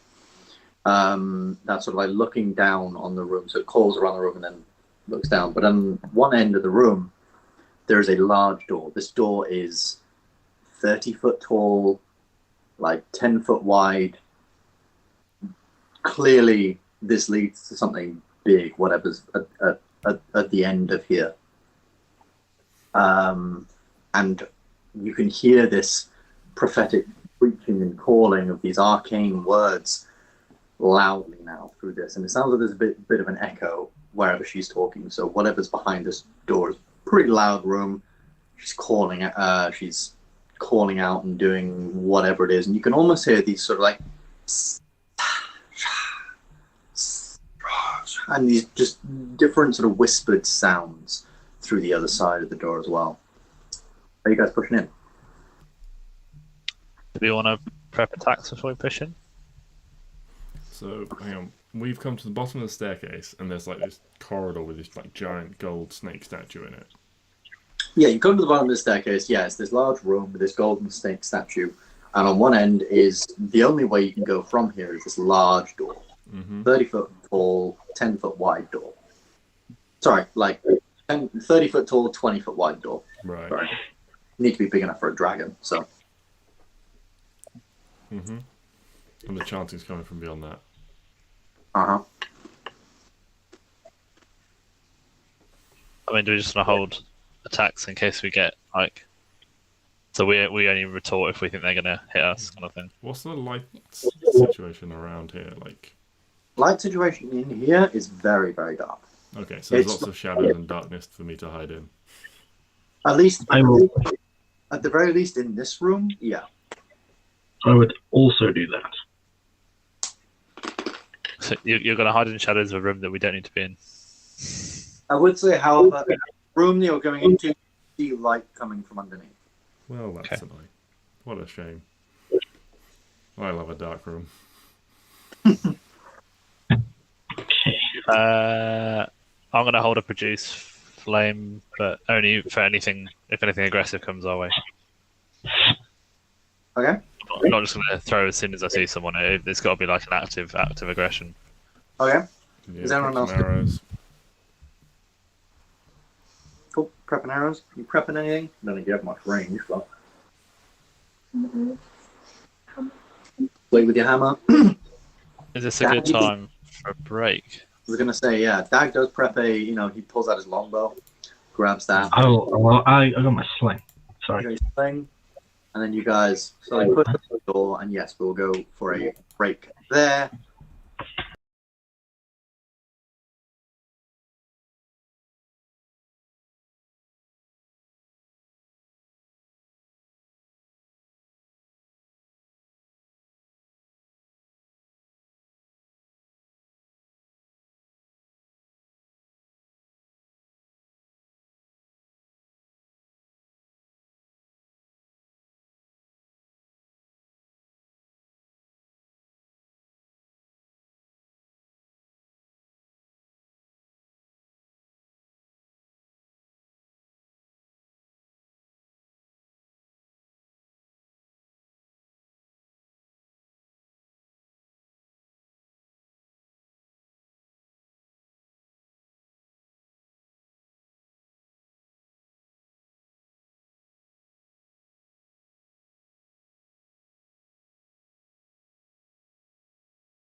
Yeah. ladies and gentlefolk. So, I'm going to steal the laptop away from you for a second because I don't want to go back to the main screen and then back to So the that as if back I to was the- able to see it. Oh, yeah, you were able to see it this entire time. No, I wasn't. Oh, you weren't? Oh, yeah. Anyway, so, Oh, did you we're back. And you guys were about to head into a large room through a massive doorway.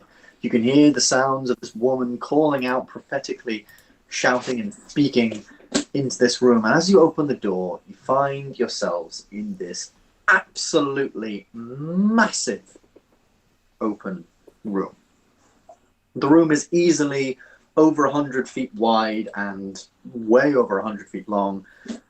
And it seems like so on your side of the room there are large walls on your side, and it seems like the sort of entrance to some sort of temple, which obviously it was.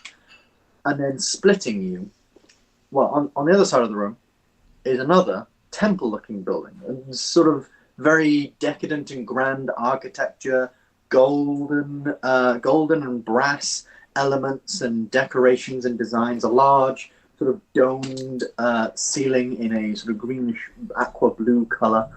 The Eye of Mershulk sort of dotted around several spaces and things like that. And between you and this other temple is a bridge. The bridge is about 15 to 20 feet wide, and beneath the bridge is just this large pit of sand. But something's moving through the sand. You can't quite tell, but you can sort of like see areas where the sand is moving almost on its own, as if something was moving within it. But that doesn't take your eye. The first thing that takes your eye is the woman standing up on a parapet in the temple. She is a half snake woman, so where her sort of like hips are suddenly turns into a snake. She's wearing beautiful golden necklace and a golden headpiece, golden bangles, golden and green everything. She is the epitome of wealth. As she stands upon here, calling out to what is above. And they're almost like your eyes sort of look around the room and then look at her and then look up. And you realize as you look up, several hundred feet in the air is a massive brass dragon. The brass dragon, his eyes are beaming wide open, like fully wide open, almost circular.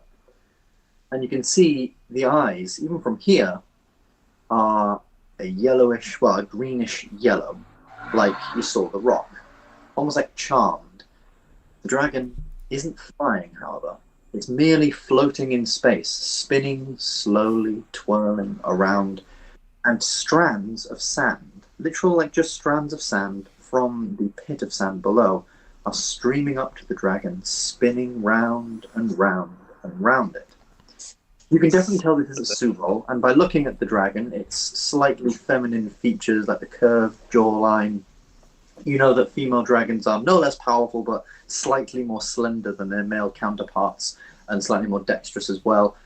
You can tell this is probably Suvul's wife or Suvul's partner, the one whom the people here said was gone. Well, she's clearly not gone, she's up there, and you have no idea what's going on. The sand that's sort of going up every now and again just has this spark of energy, this spark of like yellowish energy that sparks from the sand below way up and then sort of sparks and spins around, and you can see this woman just calling out and doing all of these strange movements, very, very vivid sort of movements as she's calling out in this arcane tone, for fuck's sake. And as you guys enter, you can see on the other side of the room, there is a door leading into this other temple sort of place, and two guards in front of it, and they immediately just ready themselves. These are two guys with snakes for arms. These are very similar to the previous people. They look, and the woman almost like, upon realizing you guys are in, no one is in range. Actually, probably in range of a longbow attack. Let's see if Got 600 feet of range. Oh yeah. Then you are definitely able to hit one of these guys if you wanted to fire off an arrow against one of these guys, just as you enter the room. I'm gonna just hold for a second and like try and take in what everyone else is thinking. I thought we agreed with our prepped attacks that it wasn't unless there's any sort of overly hostile action against us. It wasn't like see people bang. It was like hold just in case. These guys look as if they're about to, like, they suddenly, like, ready themselves. Their snakes sort of get ready and all hiss at you, and you can hear it from this other side of the room. When suddenly the woman at the top almost pauses her chanting and goes, "Stop! Stop! Our presents have arrived." Well, Sovul was not lying. This is certainly a menagerie of sorts.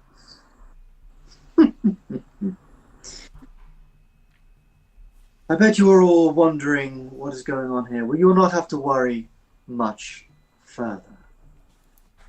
Sovul did good on his deed. One of you, see to it that the child is kept safe. Sovul will have to wait a little longer for his pet. The rest of you, you are just in time. It is around Dendar's feeding. Although I please ask you to not disturb me. I am working on things that are much beyond your puny little comprehensions. Dendar!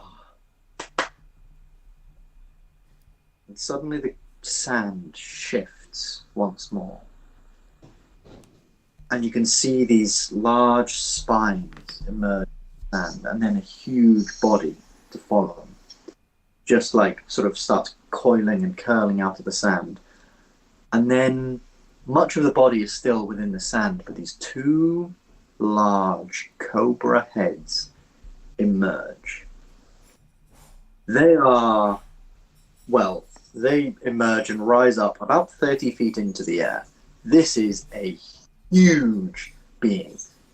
Each head is about half the size of you, probably mostly the size of you. They are absolutely massive. And as they rise up, Dendar, feeding time.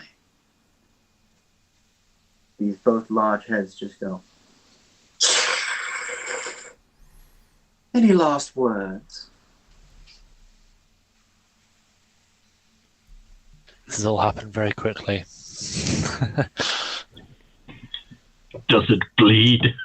Oh, that's a good. Just take a quick look and for a signal from Galva. I will release an arrow then.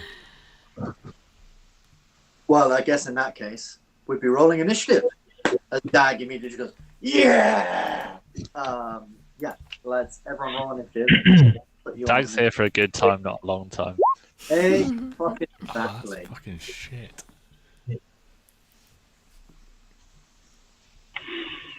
Oh, it's very pretty here. So, how deep is the sand underneath there? So it's about a 10-foot drop into the sand. Oh, Okay. this map is huge. This is a big map. Oh boy.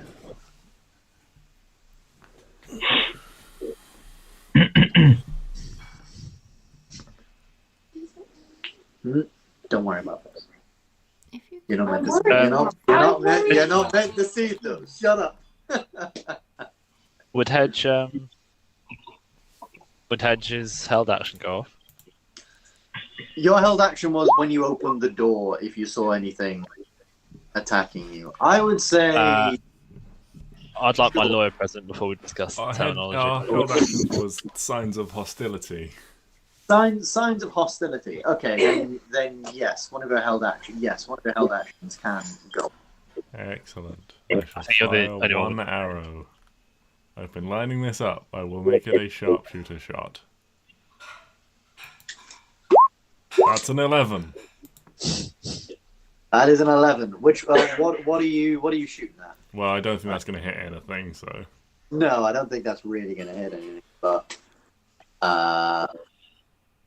16. Does that hit anything? No. Huh? Was what a goblin in a dress?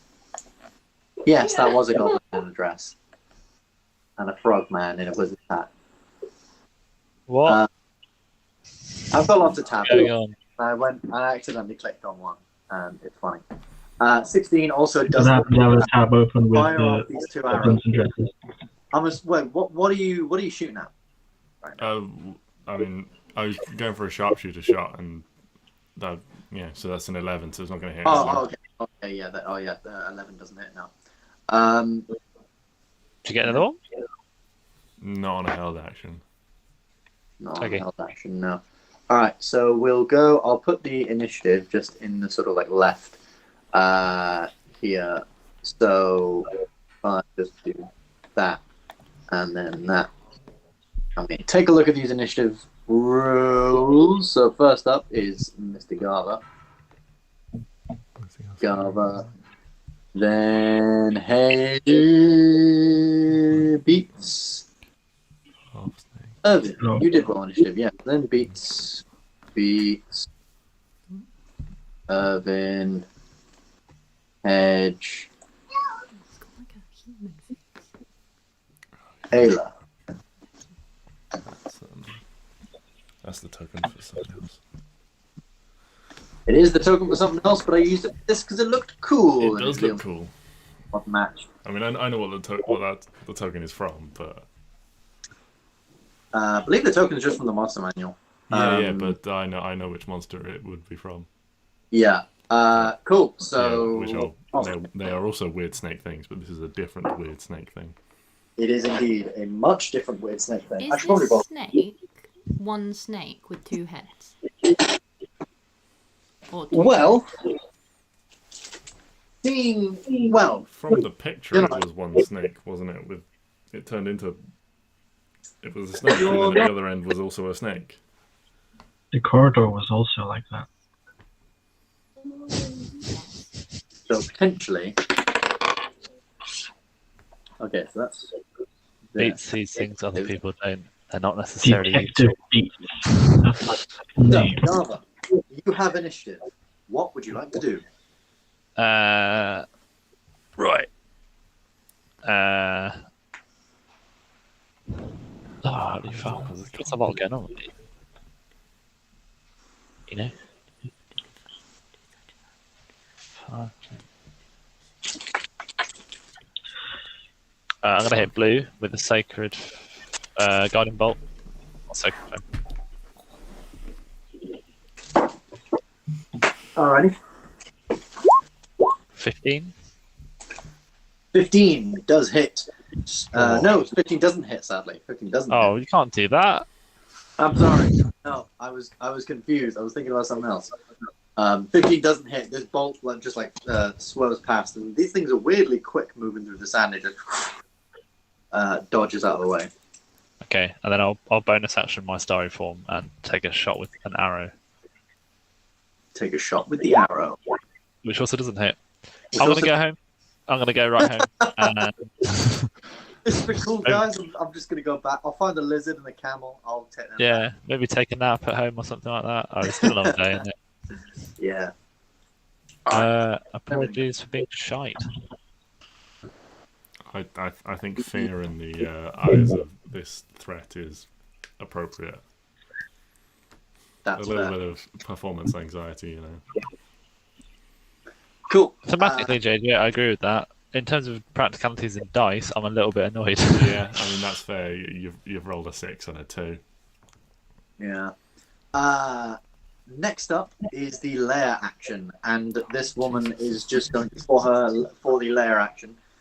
As she is performing this ritual, and you can see the strands of energies and sand sort of going up to this dragon spinning throughout the air, she just takes a break again from her sort of call and says, "We're going to need aid.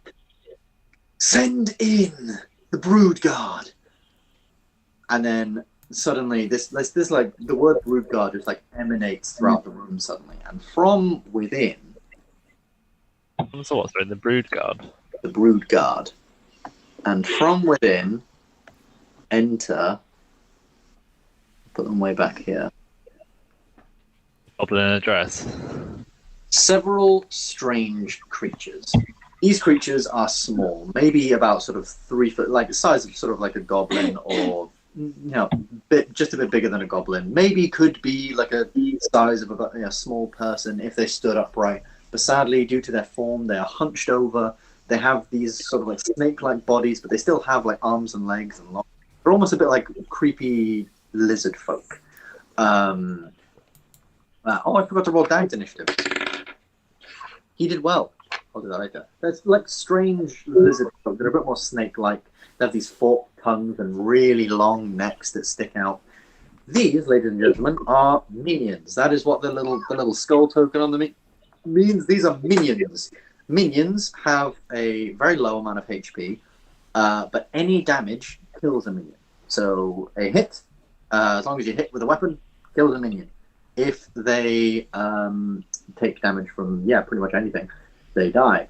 If they have a saving throw, they need to make, and on a success it would be half. Instead, they take nothing. But there are also cleaving rules. So if they do have a certain amount of HP, they have. I'll just happily say they have 5 HP. If you roll, so obviously you can roll to hit. If you hit them, you kill them. Any damage kills them. But if you roll, say then 10 damage, you don't just kill that one. The extra damage goes over into the next one. You kill that one too. If there's like more than one within 5 feet of you. Yes. Using traditional cleaving rules, you still have to roll to hit the second. And I'm gonna say as long as their AC is the same, you can hit. Okay. These are minions. I'm using Matt Colville's overkill rules. So these are some rules I wanted to try out for a little while, and I'm hoping we can try them out today to see how they work. If you have any questions, let me know. It's probably just easier if we play with it, but just to let you know, any damage kills them. If you're up next to them, you can kill them. They won't be making individual rolls to hit. They will make a group attack. So the more of them around you, the higher damage, the higher roll to hit they have. That should be it. They enter the fray. They will move on their turn. That's the lair action. Next up is Red. And Red, nice man. He's not a nice man. I lied. And he's going to move 5, 10, 15, 20, 25, 30, 35, 40. As he just sort of like saunters through the sand. Open its mouth and almost call it back. And it sends out this spray.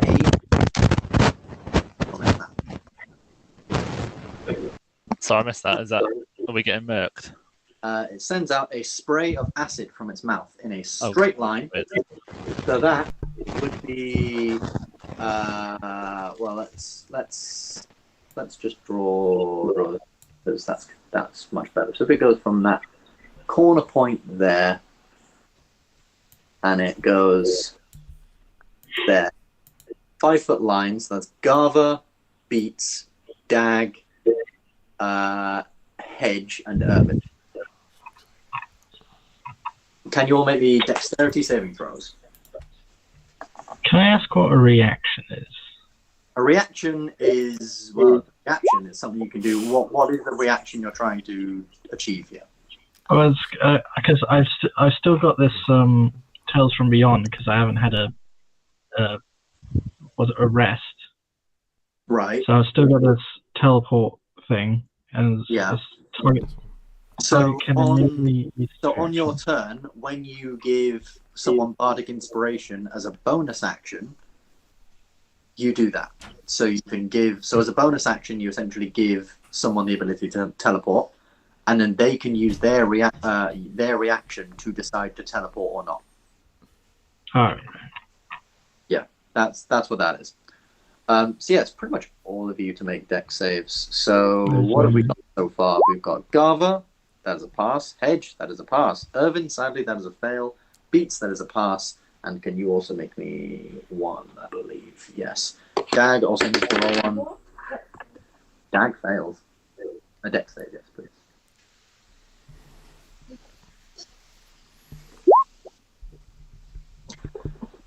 Oh dear. That was a natural one. Alrighty, let's get some dice out here and see. Got a whole mouthful of it. Roll Chantel, how many dice does he have? I can't see. He's turned away from me. Oh, that's not good. No, hiding it. You've Hiding my dice. I can't find my other D number. That's really annoying. I'm being serious now. If I was to teleport on top of it, There it is. So we don't have to worry about What that. about it? No, I should have put 4 because I've got 4 sets of that dice. You know what? I don't need one more. No, Ah! but if you put it, 7, 11. they're going to take a couple of turns to get here. So. 11, 15, Couple of 16. It's- So those who fail, immediate so threat is the- Ayla and Irving, Right, you take 16 points of acid damage. Oh, Everyone else takes half. Everyone else takes 8. that's quite big. Shit. So, how much was 16 ouch. damage on a fail. 8 on a pass. That was a pretty good roll. That was. Might be breaking out that aura vitality quicker than I thought I was going to. Yeah, it's a thing. I'm It nearly- takes a bit of time to get going because you've got to use your action to get it up and then bonus action to start with Yeah. the heals. Yeah. But that is pretty much all. That is pretty much all I can do. Next up, we have Beats. Beats. What we doing, my son? So that healing thing, is it like it heals people within a distance? What do you Heals mean? one person. Thing? It Oh, heals one or a person. vitality. Yeah. So that it's basically a thing where, as a bonus action, well, as an action he casts a spell, and as a bonus action he can just send off healing for 1 minute, as long as he keeps going. So I'm gonna teleport myself. You can't give yourself bardic inspiration. Okay, It I only give it to Ayla. I reckon Ayla's gonna want to get You have close. bardic inspiration. You can add a D10 to whatever the fuck you want. And you also use your action to teleport up to 30 feet if you would like. Yeah, right now.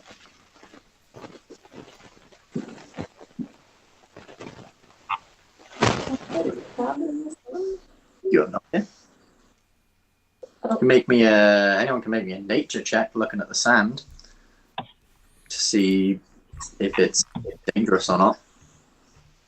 You say anyone? Yeah, anyone. You guys have all entered the room. So this is just like brief knowledge sort of thing. We are people of the earth. Indeed. No, it looks like sand. Looks like just flat sand. You'll be fine going up there. Make of that what you will. So if you want, you can teleport up to 30 feet.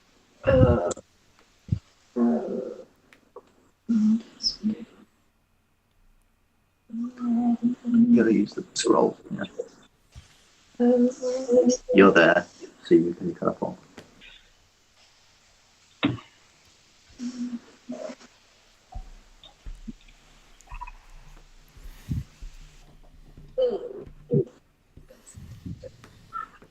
I'm gonna teleport. Okie dokie. You can also, as you teleport, give 2 other people the ability to teleport. Within 30. Can I beats again, or is that not a good Yeah, you can give it back to Beads. Say it when I give it to Beats. And Pretty much everybody. I'm gonna try and cross this bridge. Yeah, you can teleport wherever you want. So up to 30 feet, teleport. Yeah, how do I... Oh, there we go. What sort of bard are you, Ryan? The kind that likes to hit stuff. No, like, as in what's your subclass? I want to read up about this later. College It of sounds really Um, interesting. We've used it quite a lot, but I don't think I fully understand it. College of What's it Spirits. called? Very- Something about the dead. The It's very commune big. with the dead. 5, 10. I was gonna do the headphones. Where's... I had a page that told me. Irvin, you can also teleport if you would like. Up to 30. You don't have to, but you can.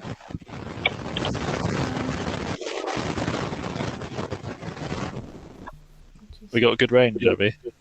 Can I also shoot my sling? Well, sort of. I have I another. think we maybe want to spread out a little bit. Do I have another action? Yeah, cool. Yeah. So Ryan, that was your bonus action. You have an action still. Okay. Oh, I think. If I run, I still have another action, don't I? Yes, you do. So that's just your movement. So you can move up to 30 feet, and then you still have your main action. So Okay.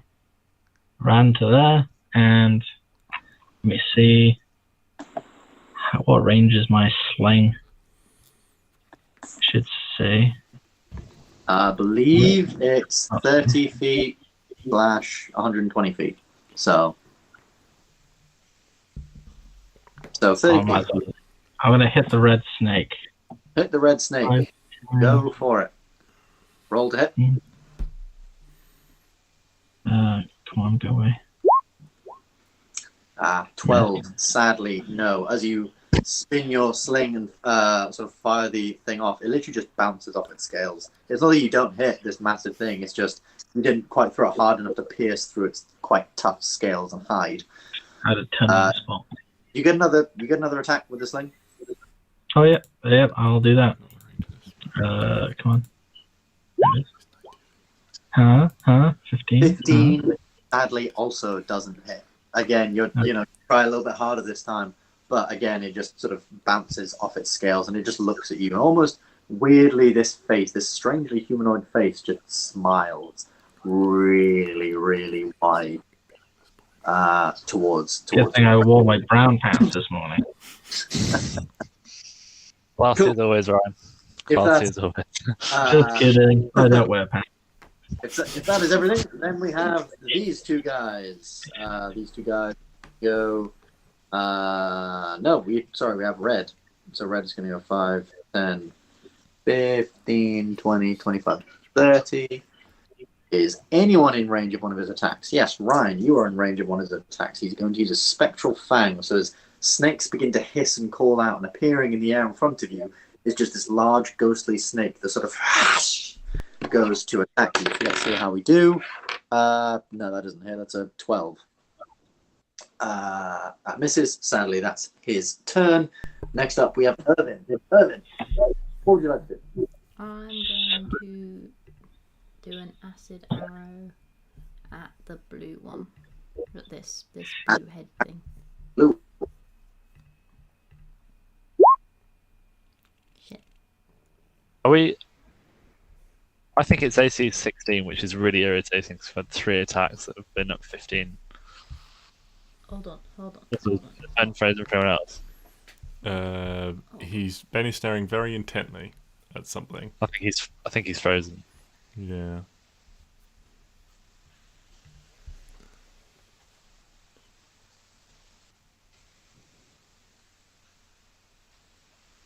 Ability check or saving throw. That's not. Oh, Ben has disconnected. What infusions have you got? What do I have? Infusions have you got?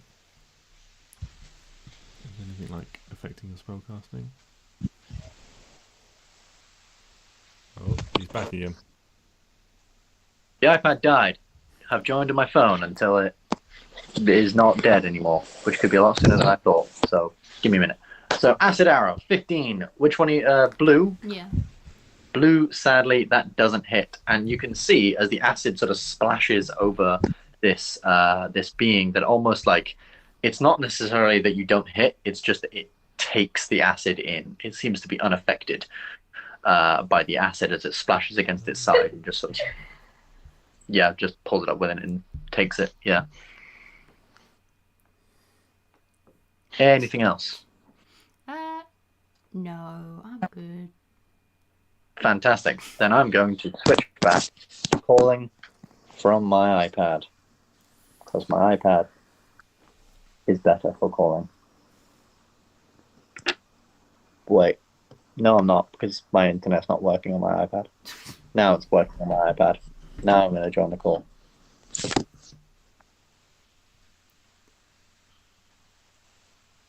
You're on mute.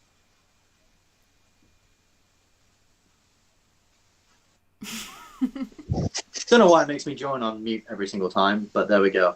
I was wrong on the last turn. It should have been Blue Snake's turn. So Blue Snake's going to take his turn now, and the next turn they'll switch around. So 5, 10, 15.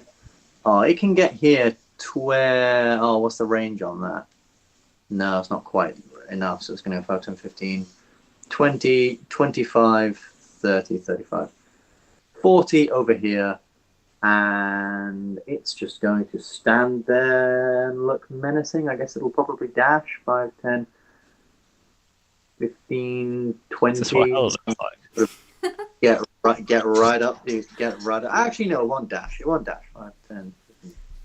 It won't dash. It'll just sort of like stay there and be all sort of menacing and pulling along with the other one. You can see it wants to go to sort of like, it wants to recoil and get this acid with it. But sadly, it can't. As it almost, sadly, it can't. You can almost make from that these two share a sort of, they share that breath. They share the acid breath and decide on their turns who's going to use it and who isn't going to use it. So it's not really going to do much. It's just going to stand there and look pretty menacing and just sort of like laugh and sliver at you guys. Next up would be Dag. And Dag is excited. Dag is way too excited. And he's going to charge up here. So he's going to go 5, 10, 15, 20, 25. And he's going to stand right on the edge here. And he's going to have a hack and slash against this thing with his large scimitar sword. Let's see how he does. 2, no. Thankfully, multi-attack. 8, also fucking no. Dag sort of starts slashing and thinking, hey, you're not so big. And just starts waving through the air with this thing with his large scimitar. And this thing just sort of like hisses back at him. And almost like just like nudges up against the sword. And that pushes him back, not the other way around. Like drops him back. And he's just going to drop them back to here. But that's pretty much all Dag. Easy to see why the Black Ram Gang went without much of a fight. Yeah. Next up would be this guy. So 5, 10, 15, 20, 25, 30. Beats. He's going to make an attack against you as well. For fuck's sake. These dice on these games, they're 14 to hit you, Beats. Which I don't think it does with your new fancy armor. The 14 hit.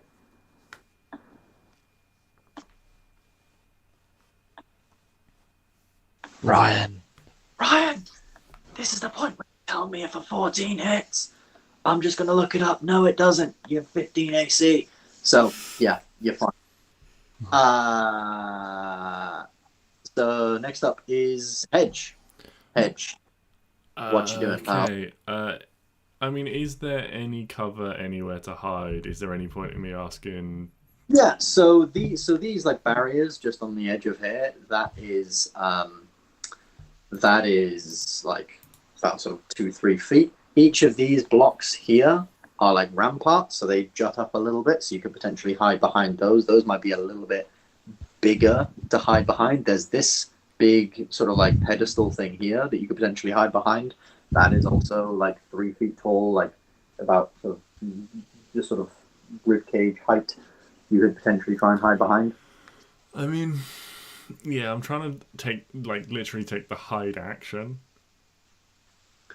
to gain to gain advantage by being hidden. Well, I'd allow you to potentially try and like hide behind, I don't know, say like this pedestal or any other things like that to try and get advantage. I don't know if you know about the steady aim thing the rogues get.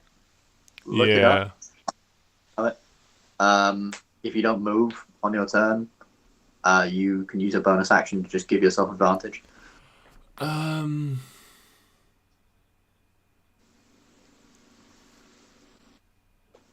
Yeah, fuck it. Let's do that with my bonus action instead then. Yes, use your bonus, knock an arrow and get down on one knee, properly aim up this perfect shot. Does that apply to all shots? I don't know. Let me look it up. Let me just, really quickly look. This might be useful to know. Ricochet, steady aim. Bonus action on your next attack roll on the current turn. Ugh, so there's So- only one attack roll. But then you can only do sneak attack once. So Yeah, but if I'm hidden...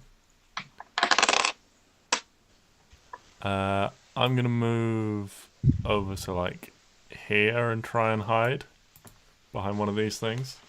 yeah, sure. Roll a quick stealth check. So bonus Just to do, like, action, slide behind this thing. hide. 19. 19. I would, definitely consider you. Raise the DC because it's not a amazing place to hide. But I'd say 19 definitely passes as you slide behind this thing, and this thing almost like watches you out of the corner of its eye, and it almost looks like you're just like ducking down. You got a pretty high natural deception score. It almost looks like you're just trying to literally hide from these things. So it doesn't really expect much of you. So yeah, you can be somewhat hidden. Okay, then I'm going to pop out and take 2 shots. Oh, a 23 definitely hits. Okay, I am aiming for the like priestess up the top, by the way. Oh, aiming for the priestess up the top. Interesting. Okay, yeah, absolutely. Okay. 23 still definitely hits. Okay. So, and I'll sneak attack on the first one. Sneak attack on the first one. That's So a how good much? sneak attack. Oh, that's a very good sneak attack. That's 25, 30. 30 points of damage on that first hit. Yeah, and there's arrows up into her. And you can see as you damage her, she almost loses concentration for a second, and all the sand that's slowly flowing up to the dragon becomes stagnant. Just for that brief second, it becomes still. And then continues to go up between the now and the next shot. Okay, and then I'll take another shot. You asshole! Natural 1, the first shot sort of thunks into her, and then the next one, no, it doesn't even look like it's sort of going anywhere near, clatters into the side of the thing. You try and take a shot a little bit too quickly after the first one, not drawing the full length. Don't quite manage to get there. That's me. That's you. She now gets to go. I'm not entirely sure what she's going to do. She's very, very far away from everybody. So let me take a quick look at her thing. She can... Not much. Not much at all. Within 60 feet. Would Ryan be within 60 feet of her? 5, 30, 31, 40, 41, 50, 51, 60. No, Ryan's not even within 60 feet. No one's anywhere. So she's going to spend her full turn just continuing to do her thing and holding her action in case anyone comes close to the place, but that's pretty much it. Ayla, you realize as you step into the sand that your feet are sinking somewhat. It is difficult terrain to move around, but you can move around. You're right in front of the biggest fucking snake you've ever seen. It's about 20 feet tall, nearly 30 feet tall. Am I like really thinking of it that I'm going to continue to sink? If you stay here for a prolonged amount of time, you think you might continue to sink.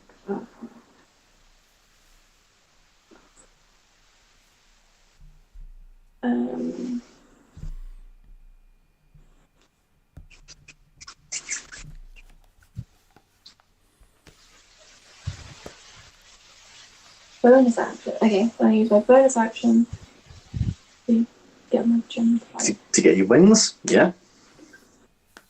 Fly. Floop, floop, floop.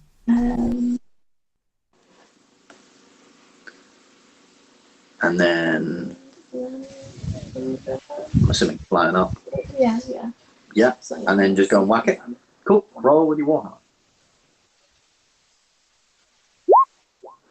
23 hits. Goddamn. Two-handed, I'm assuming, so 8.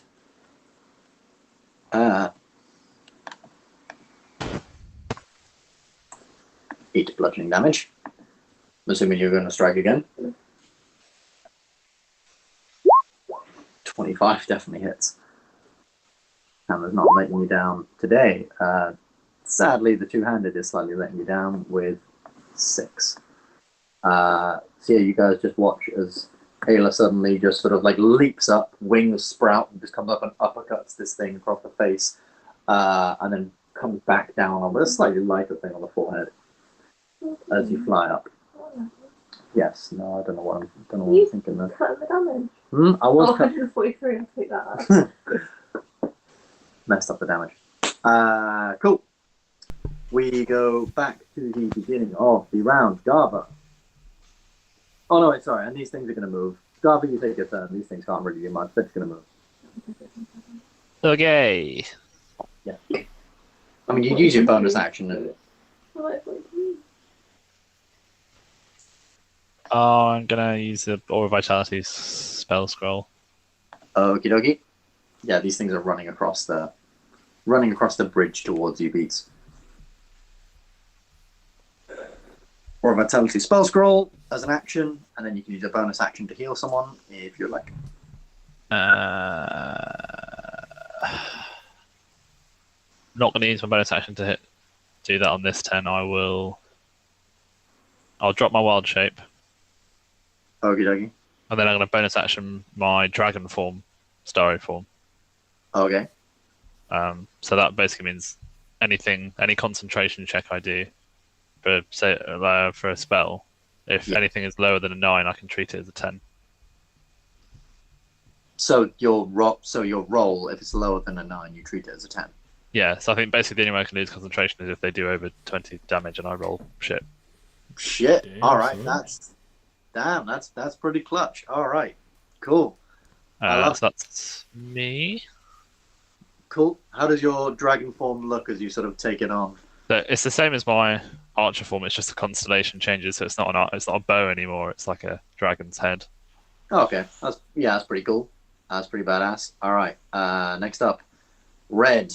Red, seeing you now flying face. Oh, yep. So I moved behind the column. Yeah. Behind the column. Yep. You got half cover. Red, seeing you fly up to his face and bash it, is going to try and bite you. As Dendar, the Night Serpent, will try and bite your face. That is a 27, which I'm 99% sure hits. I'd be surprised if it didn't hit. It definitely hits. I know your sheet. So, that is 18 points of piercing damage as it bites you in the face with these massive. How much damage? Actually, no, sorry, not 18 points of piercing damage. That's 10 points of piercing damage and 8 points of poison damage. Still 18 points. Yeah, it's still 18 points of damage, but just some of it is poison. Coolio. That's pretty much that's all it can do. So then Beats. You've got a horde of hungry-looking, strange reptilian broodguard things coming towards you. They're running on their hands and knees. They look like reptilian hounds almost as they run towards you, and they're panting and hissing towards you, looking at you. He's frozen again. The iPad's died again. Yeah, I don't know why we left that time. We just kicked us out that time. But yes, Beats, what are you doing? They're gonna look dead in a minute. I guess run at them and hit them. Run at them and hit them? I love it. The good old tactic. That was in the caveman. Bonk. There we go. Cool. Roll to hit. Okay. Gonna first go for the skull flare. Oi! Very, very nice. That is probably going to be some decent damage. You have reach, so technically you could hit 4 of them. Yeah. So you definitely hit. You've dealt damage, so red, orange is just dead. So that's 9 plus 10. That's 19. So your Skullflail can also come around and kill this guy and that guy. As you just swing this flail in this one solid motion and just sort of like crack around them. And it's this one motion of just like the skull at the end smacks one, smacks the other, and then a gout of flame burns the other one at the back, and they all just collapse and fly off the edge of the grid. Like, flying off. This is your moment, Beats. Live it. This is your moment. Go for it. Well, I'm gonna have to walk, get a bit closer by 5 feet. 5, 10, yeah. So, is that gonna cost me anything? Moving again. No, it's just your movement. So. Okay, so yeah, and then I hit again. And then you hit again. Although I can't. Can I hit with the skull flame again? Yeah, you got multi-attack, so you can hit twice. Yeah. Okay, it's not 13 good. just hits Okay, good. against these skittering little things. Yeah, That's more damage. weird. Yeah, that's weirdly more damage than the crit.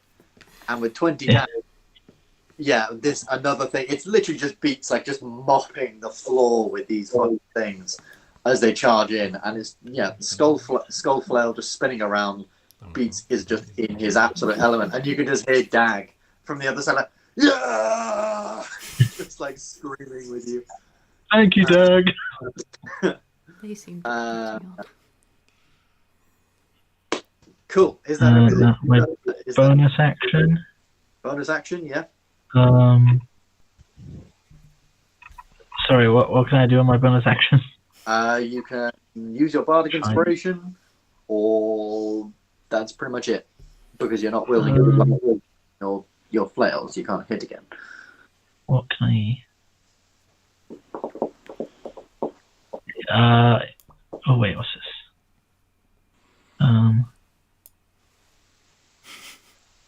No, I'll hold on to that. I think that's all I can do right now. Alrighty. Next up is Blue, and Blue is going to go over here. Moving up to there, and this massive coiling snake Irvin is going to come down and try and bite you in the face. So let's see how we get on. That's a unnatural 20 to hit. Yeah, I think so. Thirdly, so that will be. Oh dear Christ! That is 9 points of piercing damage and 5 points of poison damage. How are you looking? Very good, very nice. I'm okay. You don't sound so sure. I'm fine. She's fine. She'll be okay. But that's sadly all I can do. So then we go to Irvin. Irvin, it is now your go. What would you like to do? Just a point, because it's weird on the map. You are within like 5 feet of it, so it would get an attack of opportunity. Obviously, but yeah, if you were to run away, what would you like to do? In the sand, like over here somewhere, are there like rocks and stuff? Yeah, there's like loads of rocks and things. Like, as much as the temple itself looks very pristine, this whole room is still crumbling and aged. So yeah, there's definitely like rocks and boulders and things about the room. Awesome. So from somewhere over here, I'm gonna use. What the fuck is that?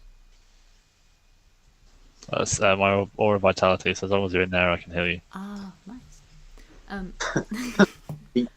Out. I'm gonna use catapult with a boulder from somewhere over here on the blue one. Catapult. That's trying to eat me. Alrighty, needs to make a dex save. That's a natural one. Yes, good. You see, you kill once and now you feel the lust for it. No, I'm just trying to knock it out so it stops eating me. Oh, 14 damage. That's pretty good. Yeah, you sort of focus your energy on this one, and this boulder just flies through the air, hurling this thing's head, and it like whacks it straight across the face. You can see this sort of large, like, scar that appears on the forehead as it takes full damage. She wants to knock it out so she can savor the kill.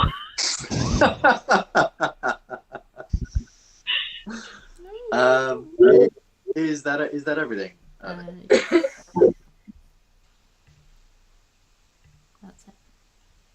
it. Cool. Next up is this guy, and this guy try and run up to you, B, and try and take swipes with his weird sneaky face.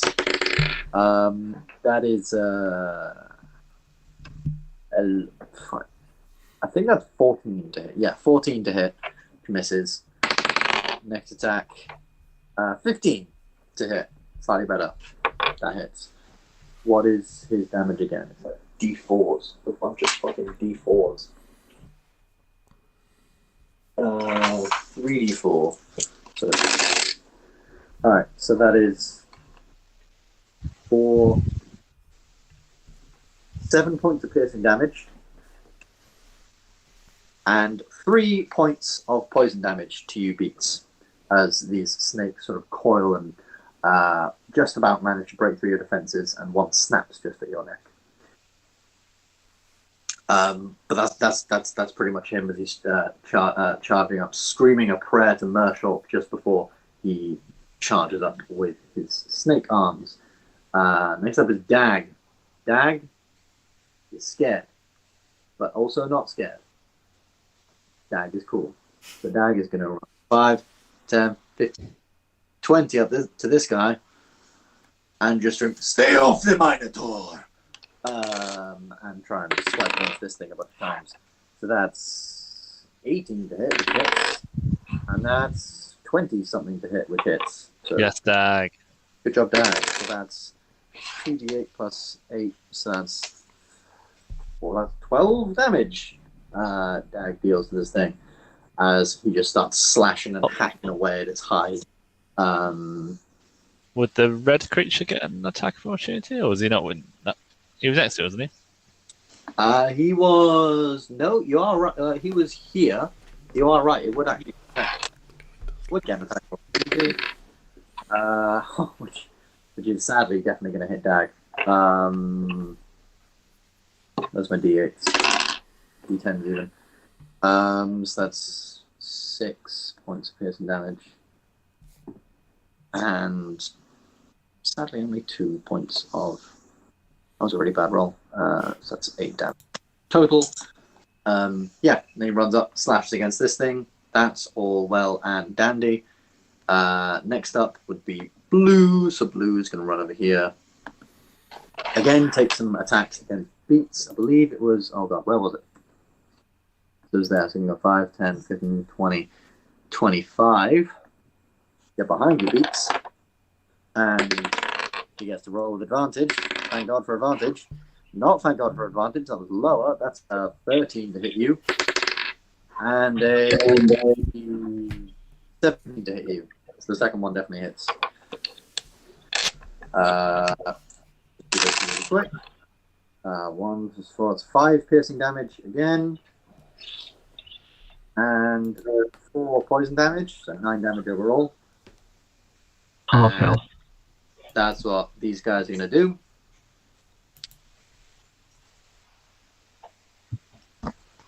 Then Hedge. Okay. Same thing again. Bonus action. Do I need to move to try and hide again? I'd probably say yeah. You would need to now move to a different space because these things have seen you. I'm gonna move up to here and try and hide again. I'm assuming you're trying to hide from Blue because No. Red would definitely be able. I'm trying to hide from the priestess again. Oh, hide from the priestess. Yeah, sure.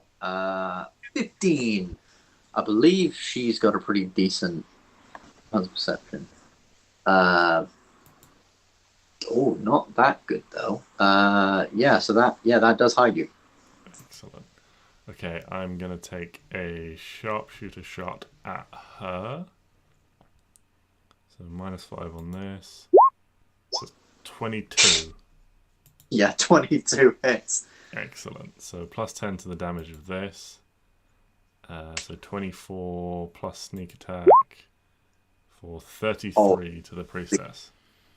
33 to the priestess. You're just wearing her away. This this attack, you lined it up properly, fires up, and it just like slashes right against her cheek, and she just screams. Again, all the sand becoming strangely stagnant for a moment before continuing up. It's moving a little slower now, the sand. You can sort of notice around you, and it's making weirdly a bit more noise. Like before it was just like this like shh, shh, shh. But now it's like making a lot more cacophonous noise as it's being pulled from the ground and that sort of thing. Okay. Regular second attack. Regular second attack. 18 to hit the priestess. 18 hit.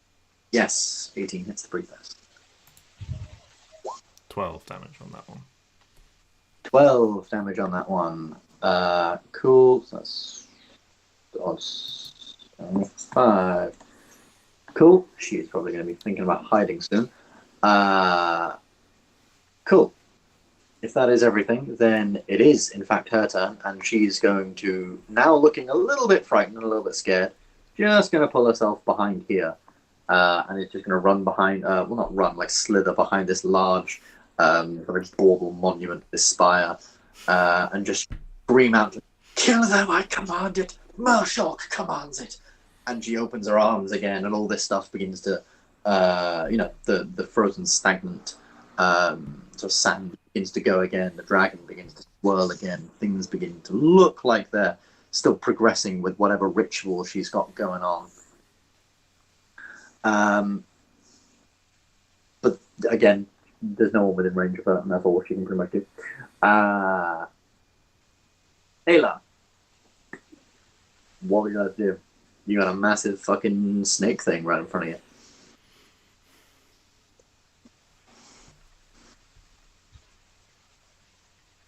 It's the healing one. That is the healing aura, yes.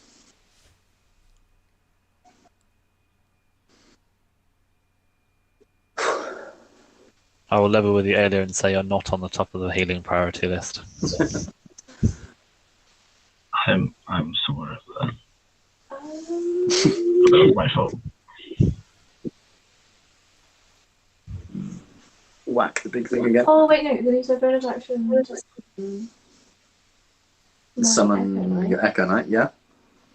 Just, Yeah. yeah. Can't forget about Celine. Not that one. No. That one. Oh, I dropped the name. Yeah. I can do that. You don't worry about that now.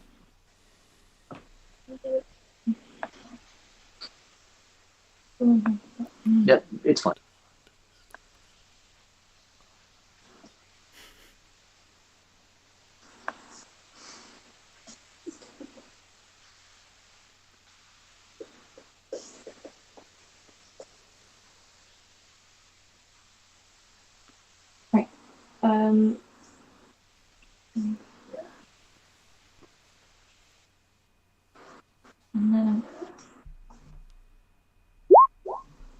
And then you're gonna whack it. Now with advantage, with 27. Yeah, that hits.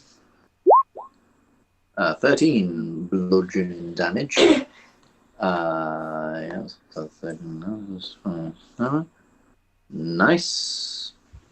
Yeah, assuming you can go again. Boop.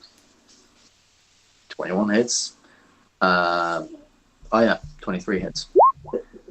Yeah. 6 damage, slightly less. Are you doing Unleash Incarnate? Roll to hit again. I can read your mind. But I'm a DM and I know always what my players are going to do unless you put them in a prison.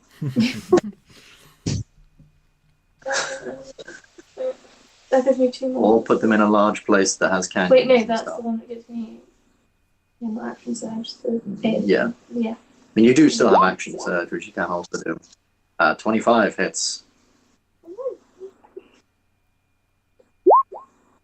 15 damage. That's very, very good. Just an endless stream of death in the chat.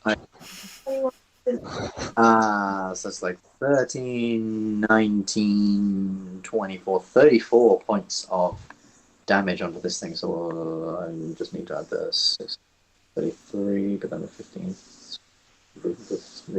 38, 48. Yeah, as you're just like face to face with this thing, and it's like, it thinks it's big, and you're just stood there just like whacking it straight on the nose with a massive hammer, just like dunk, dunk. And then suddenly it doesn't really realize it, but from behind, it's just another like ghostly Celine just charges in, dunk, smashes it on the back as well, and it just recoils in pain and turns around and suddenly realizes that there's two of you. And there are no more minions this time, so screw that noise. You can use your action surge if you would like to use your action surge. No, you're good? Yeah. In which case, that would be the end of that round, and I think we'll call this session there. We're now in the end game. I said it last week, but now I'm saying it now. We're in the end game now. I'm thinking that next week will probably be the last session, so long as, I don't know, everyone doesn't roll natural ones, and then we're just stuck in a strange cycle of ones. Hope you all enjoyed this session. Hope you are terrified for this fight. Yeah, that's far too many snakes. I am the terror. No, you are the weapon. Beatus can cast, he doesn't know who he is. No, it's just a slew of his middle name. I'm the terrifying weapon. It's my middle name.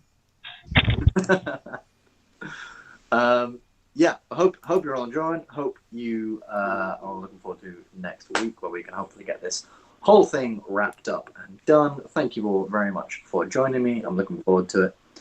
And yeah, see you all next week. Bye.